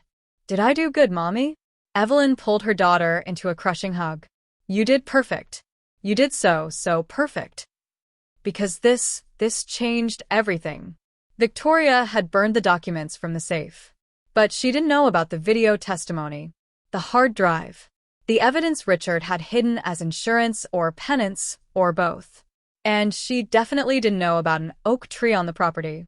Evelyn looked at the departure board, at the bus that would carry them to safety and silence, at the life of running and hiding that stretched ahead. Then she looked at her children, her brave, brilliant, beautiful children who deserved better than constantly looking over their shoulders. Love won, she told Emma when they stood in front of Lily's portrait. Even though Lily was sad, her love still won in the end. But love didn't win by running. Love won by fighting. Change of plans, Evelyn said, her voice suddenly steady. We're not getting on that bus. We're not. Ethan looked confused. No, baby. We're going back. She pulled out her phone. Not the burner, her old phone. The one she'd kept turned off for safety. The one that still had Nathan's number from the mansion directory. She powered it on, her hands shaking but her resolve solid as steel. And she called him. Nathan's phone rang at 11:47 p.m. An unknown number. He answered before the first ring finished. Evelyn. How did you know? Her voice was thick with tears. Because I've been staring at my phone for 2 hours waiting for you to call and tell me the truth. Nathan was already moving, grabbing his coat, gesturing to Marcus. Where are you? The Greyhound station on State Street. Nathan, I'm so sorry. For what I said. For pushing you away. I didn't mean any of it. I know. Victoria was there. She killed James. She threatened the twins. She burned all the evidence and told me if I ever came back, she'd. Evelyn's voice cracked. I thought running was the only way to keep them safe. And now I think running just gives her power. And I'm done giving that woman anything. There was steel in Evelyn's voice now. Determination. Emma found something. A letter from Richard. Nathan, there's more evidence. Video testimony. Everything we need to bury Victoria. And I know where it is. Nathan felt hope surge through his chest like electricity. Tell me. An oak tree. On the property. Richard and Lily carved their initials there as children. The evidence is buried underneath. She paused. But Nathan, I can't do this without you. I can't fight her alone. You're not alone. You're never going to be alone again. Nathan was already in the car, Marcus driving with the kind of focus that came from years of tactical operations. Stay at the station. Public place. Lots of cameras. We'll be there in 20 minutes. She's watching me. She said she's always watching. Let her watch. Nathan's voice went hard. Let her see me pick you up. Let her know you're not running anymore. That we're coming for her. Nathan, she's dangerous. So am I when someone threatens my family. The words came out fierce. Possessive. True. You and those kids are my family now, Evelyn. And I protect what's mine. Silence. Then softly. I love you too. Nathan's breath caught. Say it again when I get there. To my face. So I can kiss you properly this time. Despite everything, Evelyn laughed. Deal. They found her exactly where she said she'd be, sitting on a bench with a twin tucked under each arm. The moment Emma spotted Nathan's car, she was running, Ethan right behind her. Nathan. Nathan, you came? He caught them both, lifting them like they weighed nothing, his eyes locked on Evelyn over their heads. She stood slowly, and Nathan saw everything in her expression, fear and hope and love and determination. He set the twins down gently. Marcus, can you take Emma and Ethan to the car? I need a moment with their mother. You got it, boss. Marcus herded the children away with surprising gentleness for a man his size. The moment they were alone, Nathan crossed to Evelyn and pulled her into his arms. She came willingly, pressing her face against his chest, her shoulders shaking with sobs she'd been holding back for hours. I'm sorry, she gasped between tears. I'm so sorry. I should have trusted you. I should have. Stop. Nathan cupped her face, tilting it up so she had to meet his eyes. You did what you had to do to protect your children. I'm not angry. I'm proud of you. Proud? I gave up. I was running. You were surviving. There's a difference. His thumbs brushed away her tears. But you came back. You found your strength and you came back. That's all that matters. I'm scared, Evelyn whispered. Victoria has so much power. What if we can't? We can. We will. Nathan's voice was absolute certainty. Because Victoria made a critical mistake tonight. What? She let you live. She could have made you disappear permanently. But she didn't because she's arrogant. She thinks money and power make her untouchable. Nathan's smile was sharp. Dangerous. But I know something she doesn't. What? My father didn't trust her. Not completely. That's why he hid that second will. That's why he left the letter for Lily. He knew Victoria would try to bury the truth if she could. Nathan pulled out his phone, showing Evelyn a series of photographs. And before we went to find you, I did something Victoria would never expect. The photos showed documents. Every page of the portfolio they'd found. High resolution. Detailed. You photographed everything, Evelyn breathed. Marcus is former FBI. First thing he said when we found that safe, document everything before we move it. So we did. Nathan scrolled through dozens of images. We have digital copies of everything she burned. Not as good as originals in court, but combined with the video testimony Richard left us, it's enough. The oak tree, Evelyn said. We need to find it tonight, before she realizes I didn't get on that bus. Before she comes looking. Already ahead of you. Nathan showed her another photo, a satellite image of the estate grounds with a single oak tree circled in red. I had Marcus pull property surveys. There's only one oak that's old enough to be from Richard and Lily's childhood.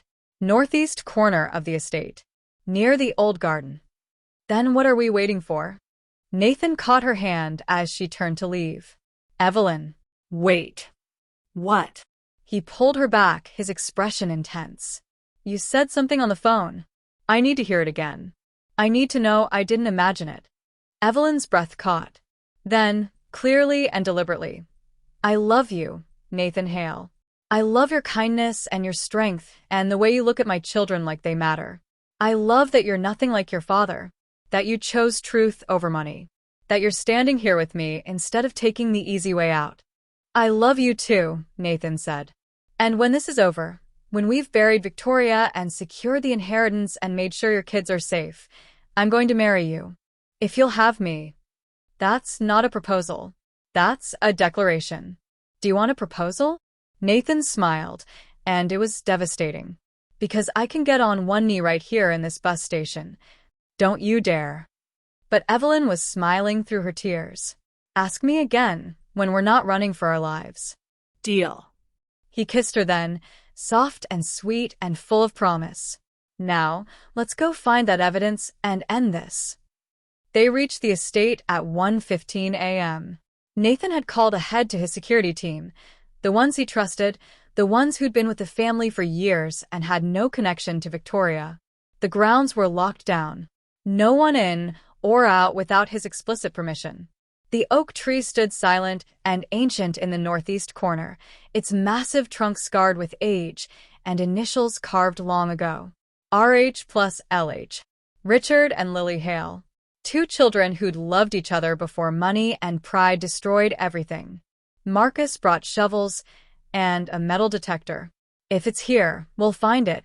It took 40 minutes of digging in the cold November earth. Emma and Ethan watched from the car, wrapped in blankets, while Evelyn and Nathan worked side by side, their breath misting in the air. And then metal. Nathan's shovel hit something solid.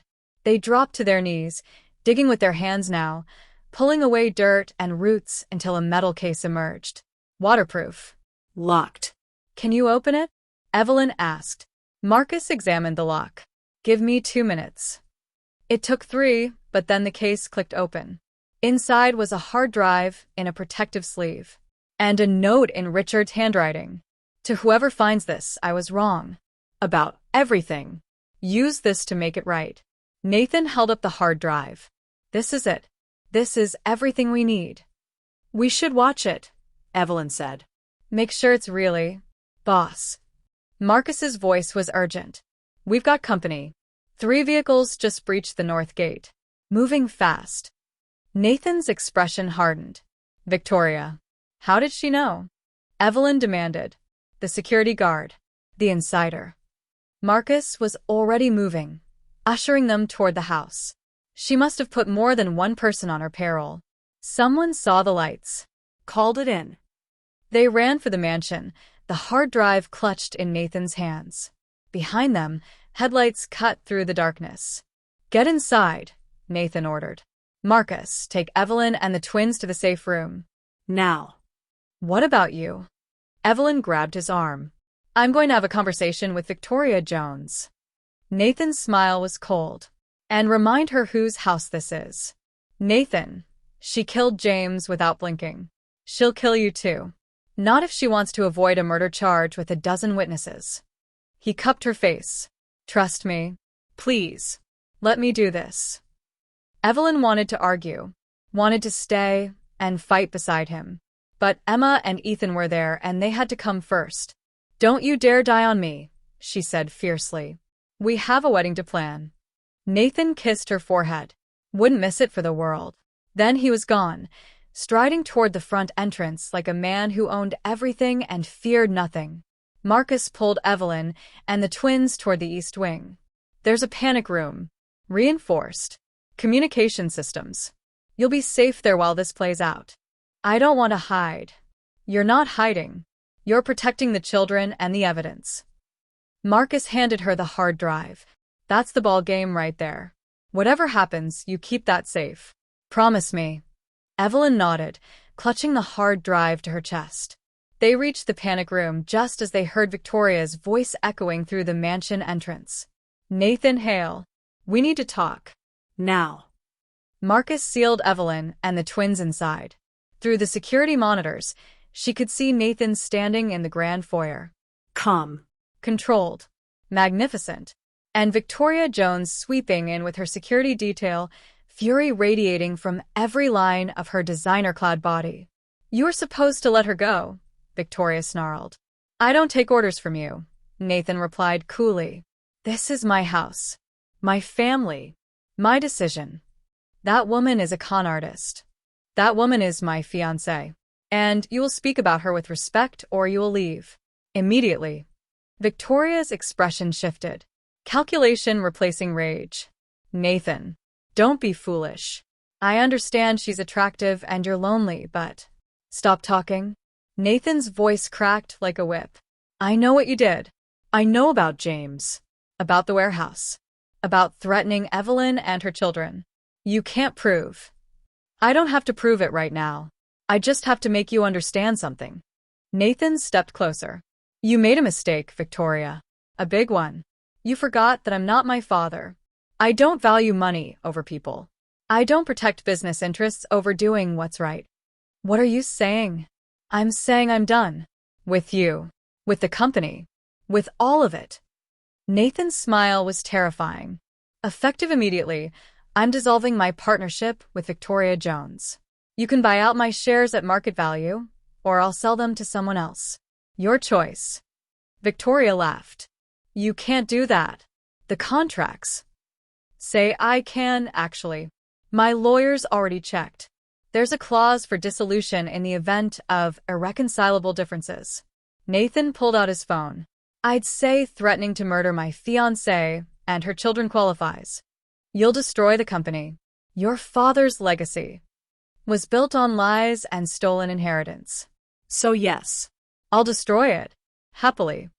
Nathan gestured to the door. Now get out of my house. Before I call the police and tell them about the murder I'm pretty sure happened in that warehouse tonight. Victoria's composure finally cracked.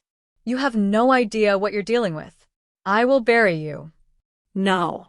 You won't. Nathan's voice was absolute. Because I have something you don't. I have people who actually give a damn about me. People worth fighting for. And that makes me stronger than you'll ever be.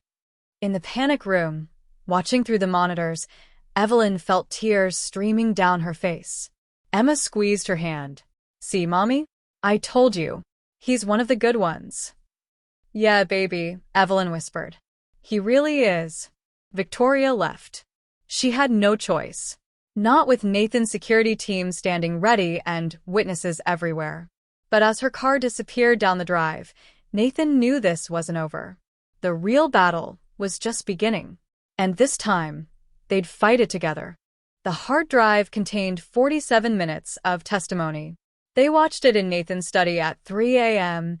Nathan, Evelyn, Marcus, and Nathan's personal attorney, a sharp-eyed woman named Patricia Greenwood, who'd been roused from sleep with a promise that it would be worth it. Richard Hale's face filled the screen. Older, gaunt, clearly sick. This had been recorded maybe a month before his death. My name is Richard Hale, he began, his voice rough. And this is my confession. For 47 minutes, he detailed everything.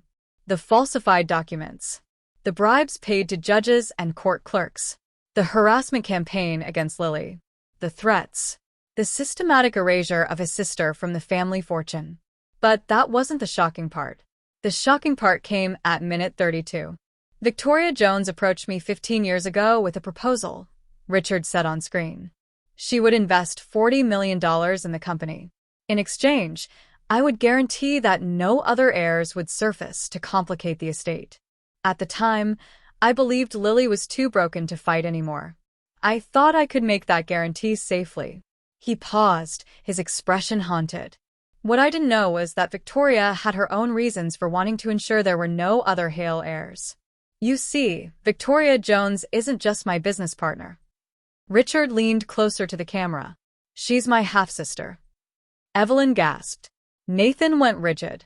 Our father had an affair, Richard continued, before he married my mother. Victoria was the result. But because she was born out of wedlock, and because our father refused to acknowledge her, she got nothing when he died. No inheritance, no recognition, just shame and anger. Jesus Christ, Nathan breathed.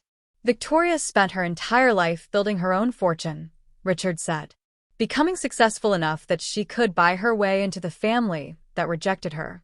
And when she approached me with her investment offer, she made it very clear, if I ever acknowledged another heir, if I ever let Lily's descendants claim what was rightfully theirs, she would destroy everything. Richard's voice cracked. She had evidence of every illegal thing I'd done to erase Lily. She threatened to expose it all, to destroy my reputation, the company, everything, unless I gave her what her father never did. Unless I made her a true Hale. On screen, Richard pulled out documents. So I did. I created a secret amendment to my will. One that Lawrence Riddle drew up and witnessed. One that leaves 50% of my estate to Victoria Jones upon my death, not as a business partner, but as family. As my sister and heir. Patricia Greenwood swore softly. That makes the entire estate settlement invalid. If there are 3 heirs instead of 1, every single document filed in probate is fraudulent. Keep watching, Marcus said quietly. Richard's face filled the screen again. But Victoria made a mistake. She assumed I was too much of a coward to ever tell the truth.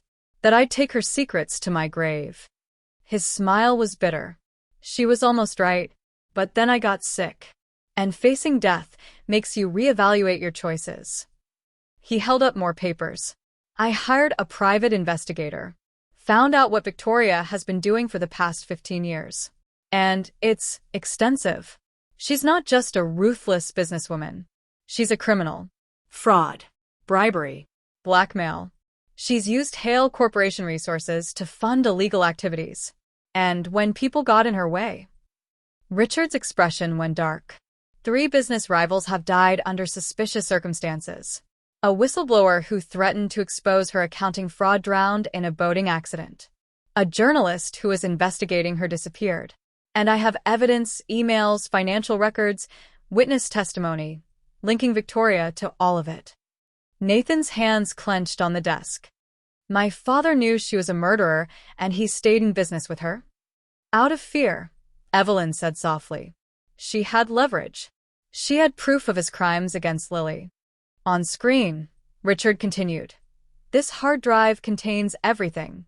My testimony about Lily, Victoria's blackmail, the evidence of her crimes, and the names of 3 federal agents who've been building a case against her for 2 years. He leaned close to the camera one last time. To whoever finds this, I was a coward and a thief. I destroyed my sister and poisoned my son's inheritance with dirty money. But I can still do one right thing. Use this. Destroy Victoria. Save what's left of the Hale family. And give Lily's descendants what they're owed. The video ended. Silence filled the study. Then Patricia spoke, her voice carefully controlled. We need to call the FBI. Right now. If even half of what he described is true. It's true, Marcus said. I recognize 2 of the cases he mentioned. Unsolved murders that the Bureau always suspected weren't accidents. If we have evidence linking Victoria Jones, she goes to prison for the rest of her life, Nathan finished. His expression was complex, rage and grief, and something like relief. My father was many things, but at the end, he tried to make it right. Nathan. Evelyn touched his hand. Are you okay? No. He met her eyes. But I will be, once we finish this. Patricia was already making calls. Within 30 minutes, the study was filled with federal agents, all very interested in the hard drive and its contents. The lead agent, a woman named Sarah Moore, watched the video twice. Then she looked at Nathan and Evelyn with something like awe. Do you have any idea what you've just handed us? She said. We've been after Victoria Jones for years. Years. But she's slippery. Covers her tracks. Uses shell companies and offshore accounts. We knew she was dirty, but we could never prove it. And now? Nathan asked. Now we have Richard Hale's testimony. Financial records. Communications that tie her directly to multiple felonies. Agent Moore's smile was sharp. Now we have enough to arrest her tonight and make charges stick. There's something else, Marcus said. He'd been reviewing files on his laptop. Richard mentioned that Victoria was using Hale Corporation resources for illegal activities. I've been going through recent financial reports, and there are discrepancies. Large ones. Money moving through accounts that shouldn't exist. Patricia looked over his shoulder and went pale. That's embezzlement. She's been stealing from the company for years. How much? Nathan asked. Conservatively, $80 million. The number hung in the air. She wasn't just protecting her inheritance, Evelyn said slowly. She was protecting her access to a money laundering operation. The Hale Corporation was her personal bank. Agent Moore nodded grimly. Which means every executive who signed off on these transfers is complicit. Including, she checked her notes, Lawrence Riddle. The estate attorney, Nathan confirmed. He's been enabling Victoria for decades. Then we pick him up too. Agent Moore was already coordinating with her team. We'll need you both to give official statements. And Mr. Hale, I'm going to need access to all corporate financial records. Whatever you need, Nathan said immediately. Burn it all down if you have to. I want her gone. I want everyone who helped her gone. What about the estate? Patricia asked. If Victoria is arrested and Richard's secret amendment is invalidated, the entire probate process has to start over. How long will that take? Months. Maybe a year. But with Richard's video testimony acknowledging Lily's rightful inheritance, and with DNA evidence proving lineage. Patricia looked at Evelyn. You and your children are entitled to a significant portion of the estate. I'd estimate at least 40% after debts and legal fees are settled. Evelyn felt dizzy. 40% of roughly $15 billion, Patricia said calmly. The number was incomprehensible. Evelyn had been living behind dumpsters 3 weeks ago. And now, I don't care about the money, she heard herself say. I just want my children to be safe. I want to stop running. You will be, Agent Moore promised. By sunrise, Victoria Jones will be in federal custody. And you'll never have to run again. They arrested Victoria at 5:47 a.m. Nathan had insisted on being there, not to gloat, but to bear witness. To see the woman who'd terrorized Evelyn taken down. Evelyn stayed at the mansion with the twins, watching through Marcus's encrypted feed as a dozen federal agents surrounded Victoria's penthouse. She answered the door in silk pajamas, looking annoyed at being woken so early. Right up until Agent Moore showed her the warrant.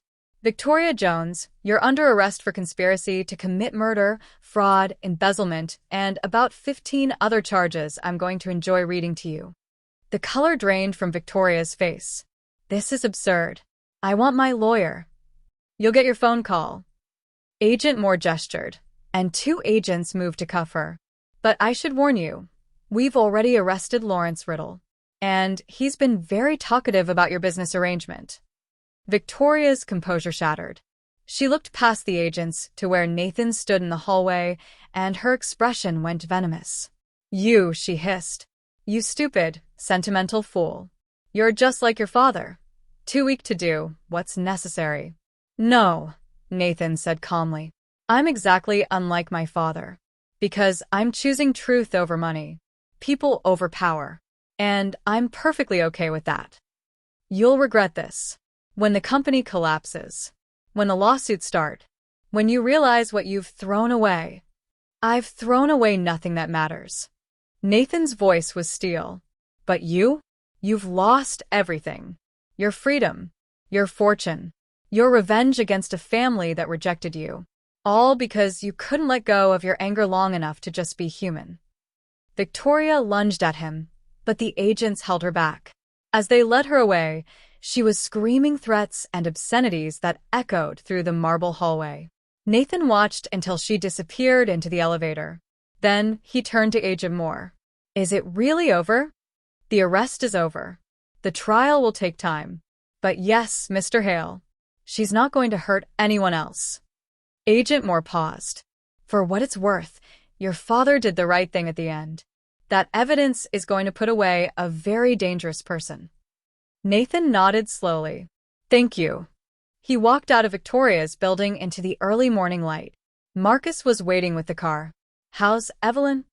Nathan asked. Crying, Marcus said. The good kind. Relief, mostly. And the twins are asking when you're coming home. Home. The word settled into Nathan's chest, warm and right. Let's go home, he said. He found Evelyn in the garden, the same garden where they dug up Richard's confession. She was sitting on a stone bench, wrapped in one of Nathan's coats, watching the sunrise. Nathan sat beside her without a word. She leaned into him immediately, and he wrapped his arm around her shoulders. It's really over, she asked quietly. It's really over. Victoria? In federal custody. Riddle 2. Agent Moore says they have enough evidence to put them both away for decades. Evelyn let out a breath that sounded like it had been trapped in her lungs for 6 years. I keep waiting to wake up. For this to be a dream. It's real. Nathan kissed the top of her head. You're safe. The twins are safe. And you're about to become one of the wealthiest women in America. I don't know what to do with that. Evelyn looked up at him. Nathan, I don't know how to be rich. I barely know how to not be homeless. So, we'll figure it out together. He cupped her face. But first, I have a question to ask you. Properly this time. Evelyn's breath caught. Nathan. He slid off the bench, kneeling on the cold ground in front of her. From his pocket, he pulled out a ring, simple, elegant, with a green stone that matched her eyes.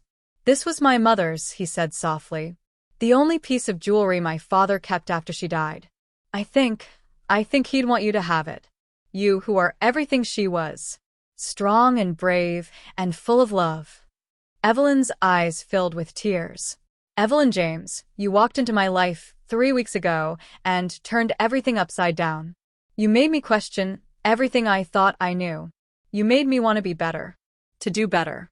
To build something real instead of just protecting empty rooms and dirty money. His voice roughened with emotion. I love you. I love Emma and Ethan. And I want to spend the rest of my life proving to you that not all wealthy men are monsters. That some of us are just lonely and looking for something true. He smiled. Will you marry me?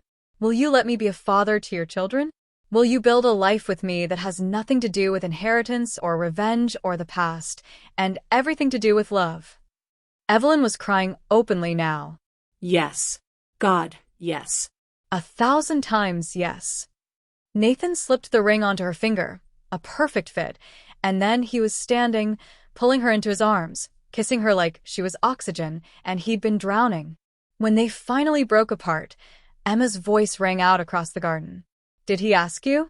Did you say yes?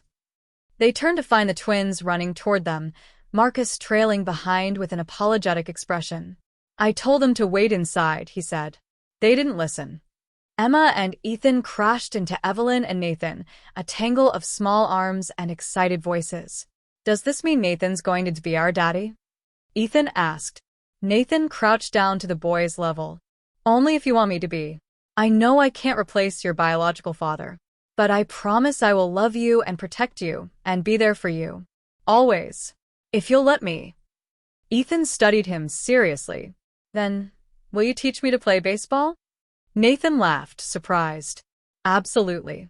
And will you read us bedtime stories? Emma added. The princess ones and the dragon ones? Every single night. Then okay, Emma declared. You can be our daddy. Ethan nodded agreement. But you have to do the voices. The good ones. Deal. Nathan pulled them both into a hug, and Evelyn watched with her heart so full she thought it might burst. Her children. Her fiancé. Her family. After 6 years of running and hiding and surviving, she finally had a home. But there was one more surprise waiting. 2 days later, Patricia Greenwood arrived at the mansion with news. I've been going through Richard's files more thoroughly, she said, spreading documents across Nathan's desk. And I found something interesting. A trust fund. Set up 30 years ago in Lily Hale's name. Evelyn frowned. But she never had any money. She died in poverty. Because she never knew about it, Patricia explained. Richard set it up secretly. Every year, he deposited money into it. Quietly. Without telling anyone. By the time he died, She showed them the balance. $8 million. He was trying to make amends, Nathan said quietly. In the only way he knew how. And because the trust was in Lily's name, it passes directly to her heirs. Patricia looked at Evelyn. That's you. And the twins. This money is completely separate from the estate settlement. Available immediately. No waiting for probate. Evelyn stared at the number. $8 million. Enough to never worry again. To give her children everything they needed. To build a life. There's a note, Patricia added, handing over a handwritten letter. Lily, I know you'll never see this. I know I'm too much of a coward to give it to you myself. But I need you to know, I'm sorry. For everything. This doesn't fix what I took from you. Nothing can. But maybe it can help your children. Your grandchildren. The family you built with love instead of money. You were always the brave one. Evelyn read it twice, tears streaming down her face. Then she looked at Nathan. He loved her. In his own broken, damaged way. He loved his sister. Yes, Nathan agreed. He just didn't know how to show it until it was too late. Evelyn thought about that. About Richard and Lily. About love twisted by pride and money. About the choices that destroyed families and the ones that saved them. I want to do something, she said suddenly. With the trust fund money. Something that would have made Lily proud. What? Nathan asked. A foundation. For single mothers who are fighting for custody or inheritance rights. Legal aid. Housing assistance. Job training. All the things I needed and couldn't find. Evelyn's voice grew stronger. I want to make sure no other mother has to choose between fighting for what's right and keeping her children safe. Nathan smiled, proud and loving. That's perfect. We'll set it up together. The Lily Hale Foundation. You help. Evelyn, I'm going to spend the rest of my life helping you do whatever you want to do. That's what partners are for. Patricia was already making notes. I'll draft the paperwork. This is a beautiful idea. There's one more thing, Evelyn said. She looked at Nathan. The mansion. This house. It was Lily's home before Richard took it from her. Before it became this cold monument to money and power. What are you thinking? I'm thinking we fill it with life again. With children. With love. With the family Lily would have wanted. Evelyn took Nathan's hand. I'm thinking we make it a home. Nathan pulled her close, pressing his forehead to hers. I can't think of anything I want more. 3 months later, the headlines read, Victoria Jones sentenced to 45 years for murder, fraud. Hale Estate Settlement awards billions to previously unknown heirs. Tech billionaire Nathan Hale announces engagement, major philanthropic foundation. But inside the mansion, now properly called home, none of that mattered as much as the sound of children laughing in the halls. Emma and Ethan, racing through corridors that had been silent for decades, their voices echoing off marble and filling the emptiness with joy. And in the garden, where an oak tree stood as testament to a brother and sister who'd loved and lost each other, Nathan and Evelyn stood together, watching their children play. Do you ever wonder what she'd think? Nathan asked. Lily, if she could see this. Evelyn smiled. I think she'd be happy. Her great-grandchildren are safe and loved. Her story is finally being told. And the man who tried to erase her ended up being the one to save her family. Poetic justice. Something like that. Evelyn leaned into Nathan's warmth. Thank you. For believing me. For fighting with me. For loving us. Thank you for trusting me. For coming back when you could have run. For giving me a family I didn't know I needed. Nathan kissed her temple. I love you, Evelyn Hale. Not Hale yet, she teased. We still have a wedding to plan. About that. Nathan pulled out his phone, showing her a calendar. How do you feel about June? Garden ceremony. Small guest list. Just the people who matter. Perfect. Evelyn looked at the date he'd marked, then up at him. You've already been planning this, haven't you? I've been planning our life together since the moment you took my hand in that alley. Nathan's smile was everything. The wedding is just the official start. Before Evelyn could respond, Emma called out. Mommy. Daddy. Come play with us. They both froze. Then looked at each other. She called you Daddy, Evelyn whispered. Nathan's eyes were bright. Yeah. She did. Hand in hand, they walked toward their children, their family, and the future they'd fought so hard to claim. The past was finally, truly over. And everything ahead was theirs to build. Together. 6 months later. The garden had never looked more beautiful. White roses climbed the trellises that framed the aisle. String lights were woven through the oak tree's branches, the same oak that had hidden Richard's confession and changed everything. And chairs were arranged in neat rows, filled with the people who mattered. Not hundreds. Just 50. Agent Sarah Moore, who'd become an unlikely friend during the trial proceedings. Patricia Greenwood and Marcus, who'd stood beside them through everything. Former colleagues of Lily's who'd searched for her after she disappeared and wept when they learned the truth.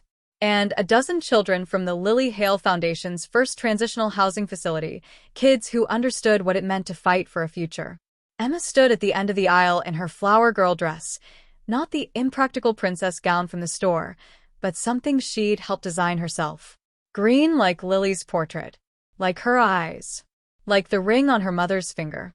Ethan stood beside Nathan at the altar, holding the rings with the kind of seriousness that only a 7-year-old taking his job as ring bearer could muster.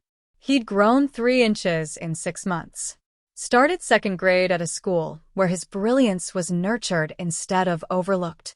Made friends who didn't know or care that his mother had once been homeless.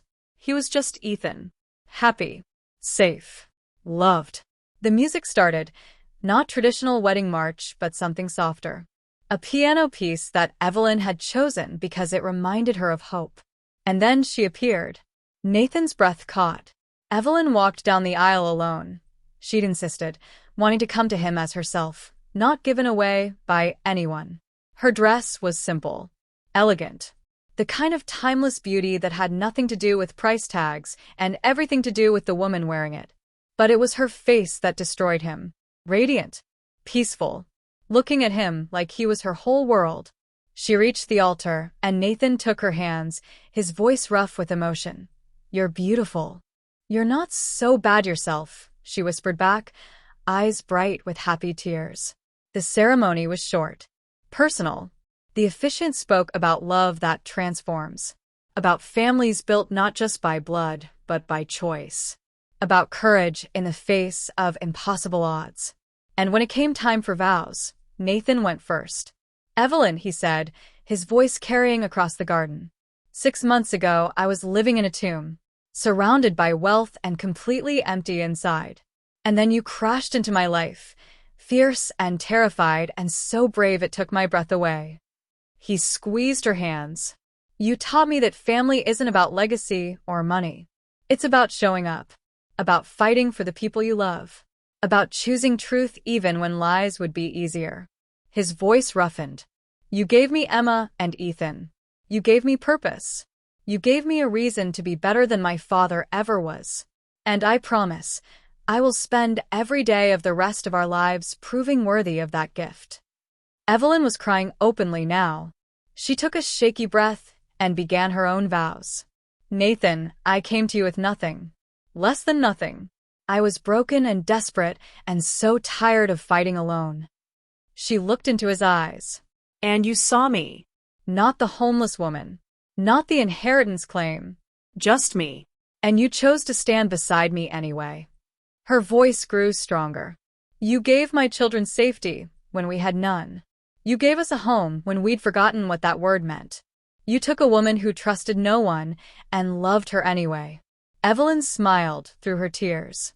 "I promise to build a life with you that honors everything we fought for. To raise our children, yes, our children, with the love and truth your father and mine never had. To be your partner in everything. And to remind you every single day that you are nothing like Richard Hale. You are kind and honorable and exactly the man I was meant to find." There wasn't a dry eye in the garden. The officiant smiled. "By the power vested in me, I now pronounce you husband and wife. Nathan, you may kiss your bride." Nathan cupped Evelyn's face, his thumbs brushing away her tears. "I love you," he whispered. "I love you too," she whispered back. And then he kissed her, soft and sweet and full of forever, while their children cheered and their friends applauded, and the oak tree stood witness to a love that had conquered everything thrown at it.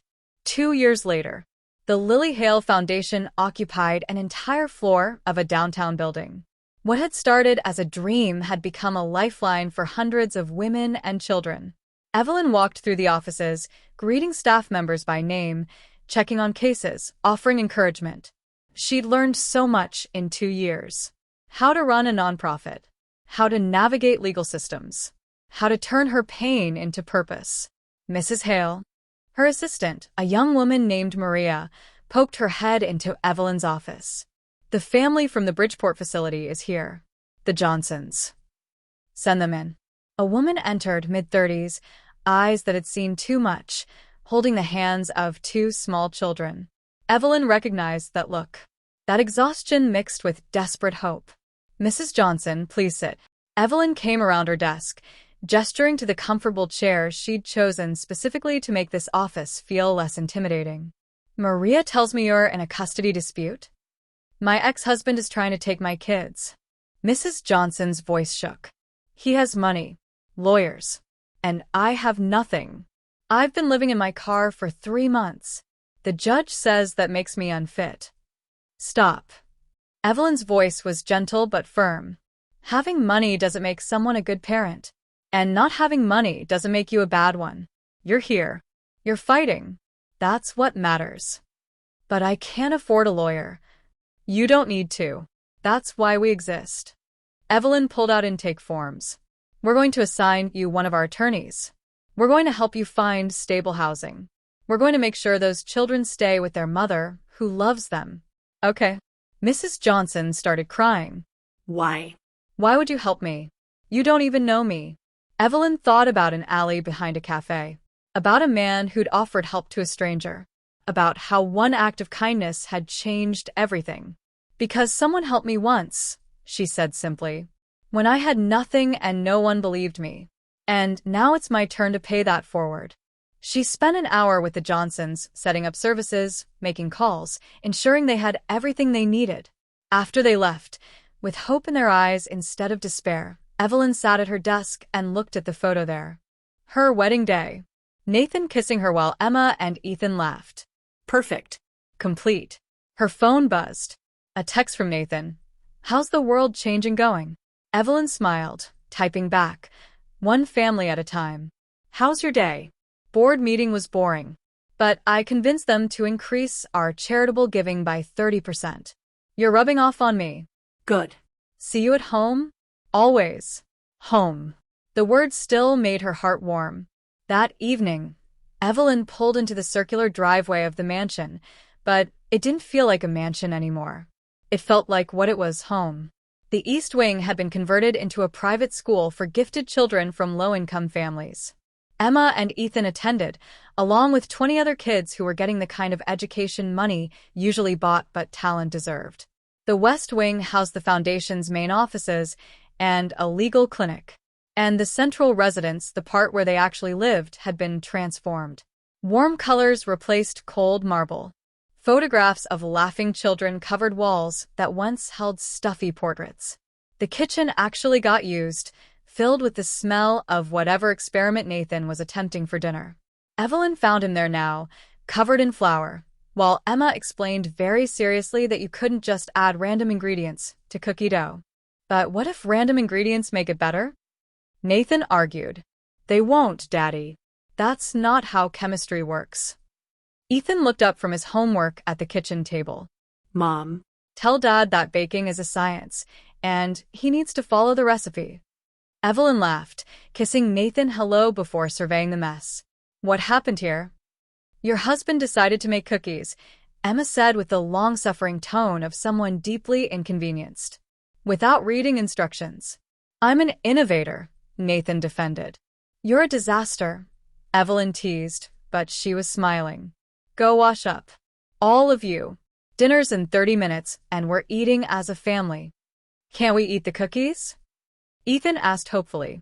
Absolutely not, Emma said. They'll probably poison us.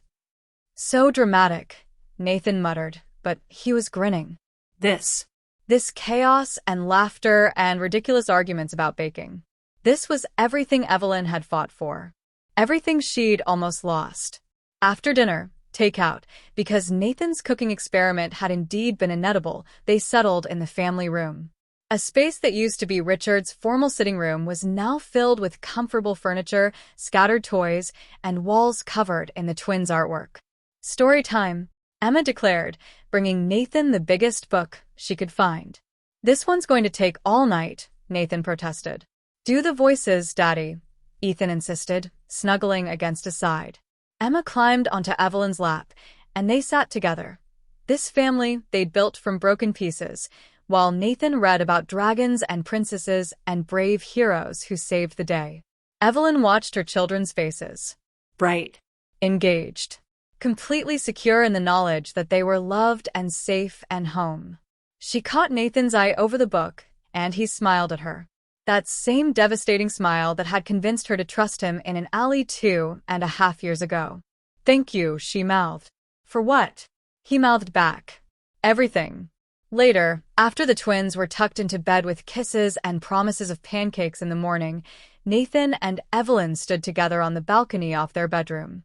The same balcony where Richard had once stood, looking over his empire of cold wealth. But the view was different now. Lights from the school building. Sounds of life from the staff apartments they'd built for Foundation employees. A garden where vegetables grew alongside roses because Emma had insisted they needed to be practical and pretty. Did you hear about Victoria's appeal? Nathan asked quietly. Denied. Again. Evelyn leaned against his chest. She's going to spend the rest of her life in prison. Does that bother you? Evelyn thought about it honestly.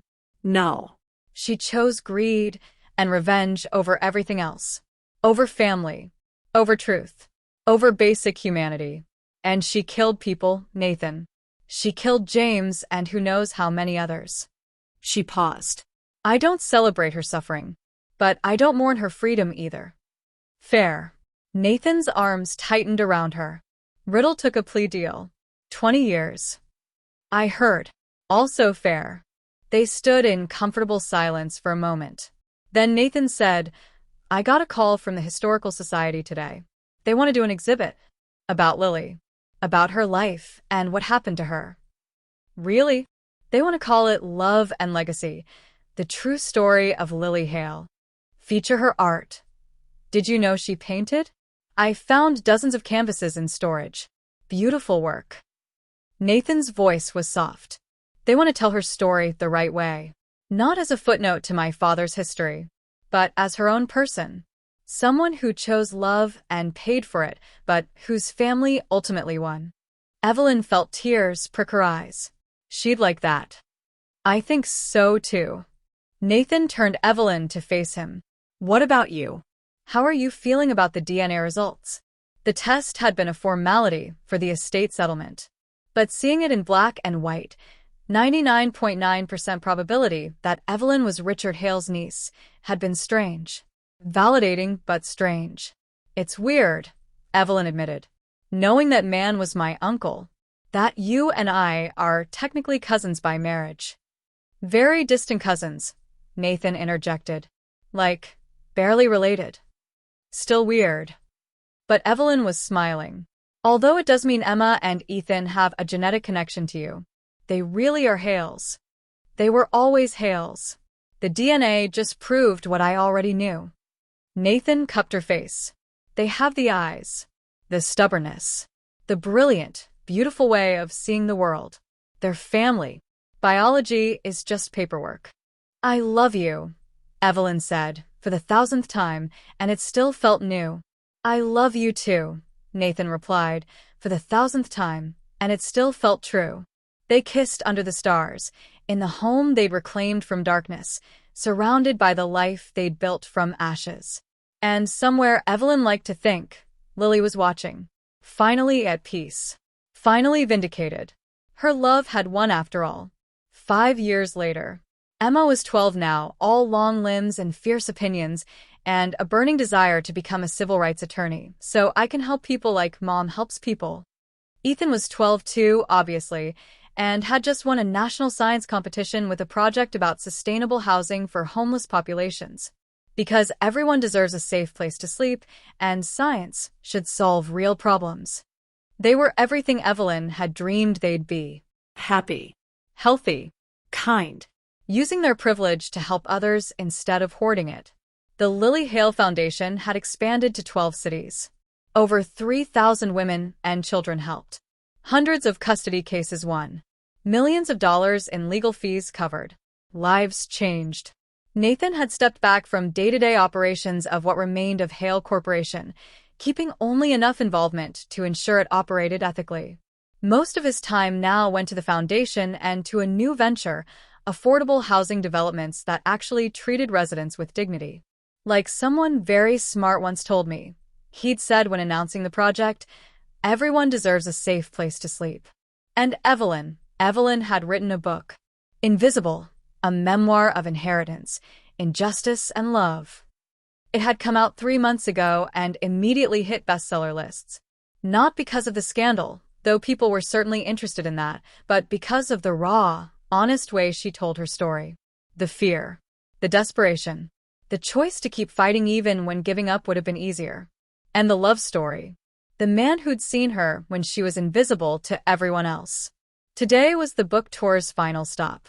A reading at the Foundation's flagship location. The room was packed. Women who saw themselves in Evelyn's story, men who wanted to understand, children who needed to know that circumstances didn't define destiny. Evelyn stood at the podium, Nathan and the twins in the front row, and read from the final chapter. Love wins. Not because it's easy, not because it's fair, but because when you choose love over fear, over greed, over revenge, you choose to build instead of destroy, to heal instead of harm, to become more than your worst moments. She looked up, meeting Nathan's eyes. My grandmother chose love and lost everything. But her choice echoed through generations until it reached me, until it reached my children. And now we get to choose love too. Every single day, in every decision we make. Evelyn closed the book. That's what inheritance really means. Not money, not property, but the choices we make and the values we pass on. And I choose love. I will always choose love. The applause was thunderous. While Evelyn signed books and hugged crying strangers who thanked her for telling their story too, Emma and Ethan sat with Nathan in the corner. Mom's really good at this, Emma observed. She is, Nathan agreed. Do you think Grandma Lily would be proud? Ethan asked. Nathan looked at his son because that's what Ethan was, biology aside, and smiled. I think she'd be amazed. Proud and amazed and so happy that her story didn't end in sadness. That it led to all this. To your mom helping people. To you two growing up kind and conscious. To a family built on truth instead of lies. And to you, Emma added loyally. She'd be happy Mom found you. You think? Definitely. Emma said it with the absolute certainty of a 12-year-old who never doubted she was loved. You're the best dad ever. Even if you still can't bake cookies without burning them. Nathan laughed. Fair criticism. He watched Evelyn across the room, poised, confident, radiant, and marveled at the journey. From an alley to this. From desperation to triumph. From strangers to soulmates. She looked up, caught his eye, and smiled. That same smile. The one that said, I see you. I love you. I choose you. And Nathan smiled back, his whole heart in his eyes. Always his expression said, I will always choose you too. That night, back home, after the twins were asleep and the house was quiet, Nathan and Evelyn sat together in what had once been Lily's room. They'd kept it mostly intact. A memorial of sorts. But they'd added photos. The twins as babies. The wedding. The foundation's opening day. Lily's story continuing through them. Do you ever regret it? Evelyn asked quietly. Giving up so much of the fortune? Walking away from the company? Choosing this life instead of the one you were raised for? Nathan didn't hesitate. Never. Not once. Not for a single second. Even though... Evelyn. He turned to face her fully. I have you. I have Emma and Ethan. I have work that matters and a life that means something. I have love. Real, messy, beautiful love.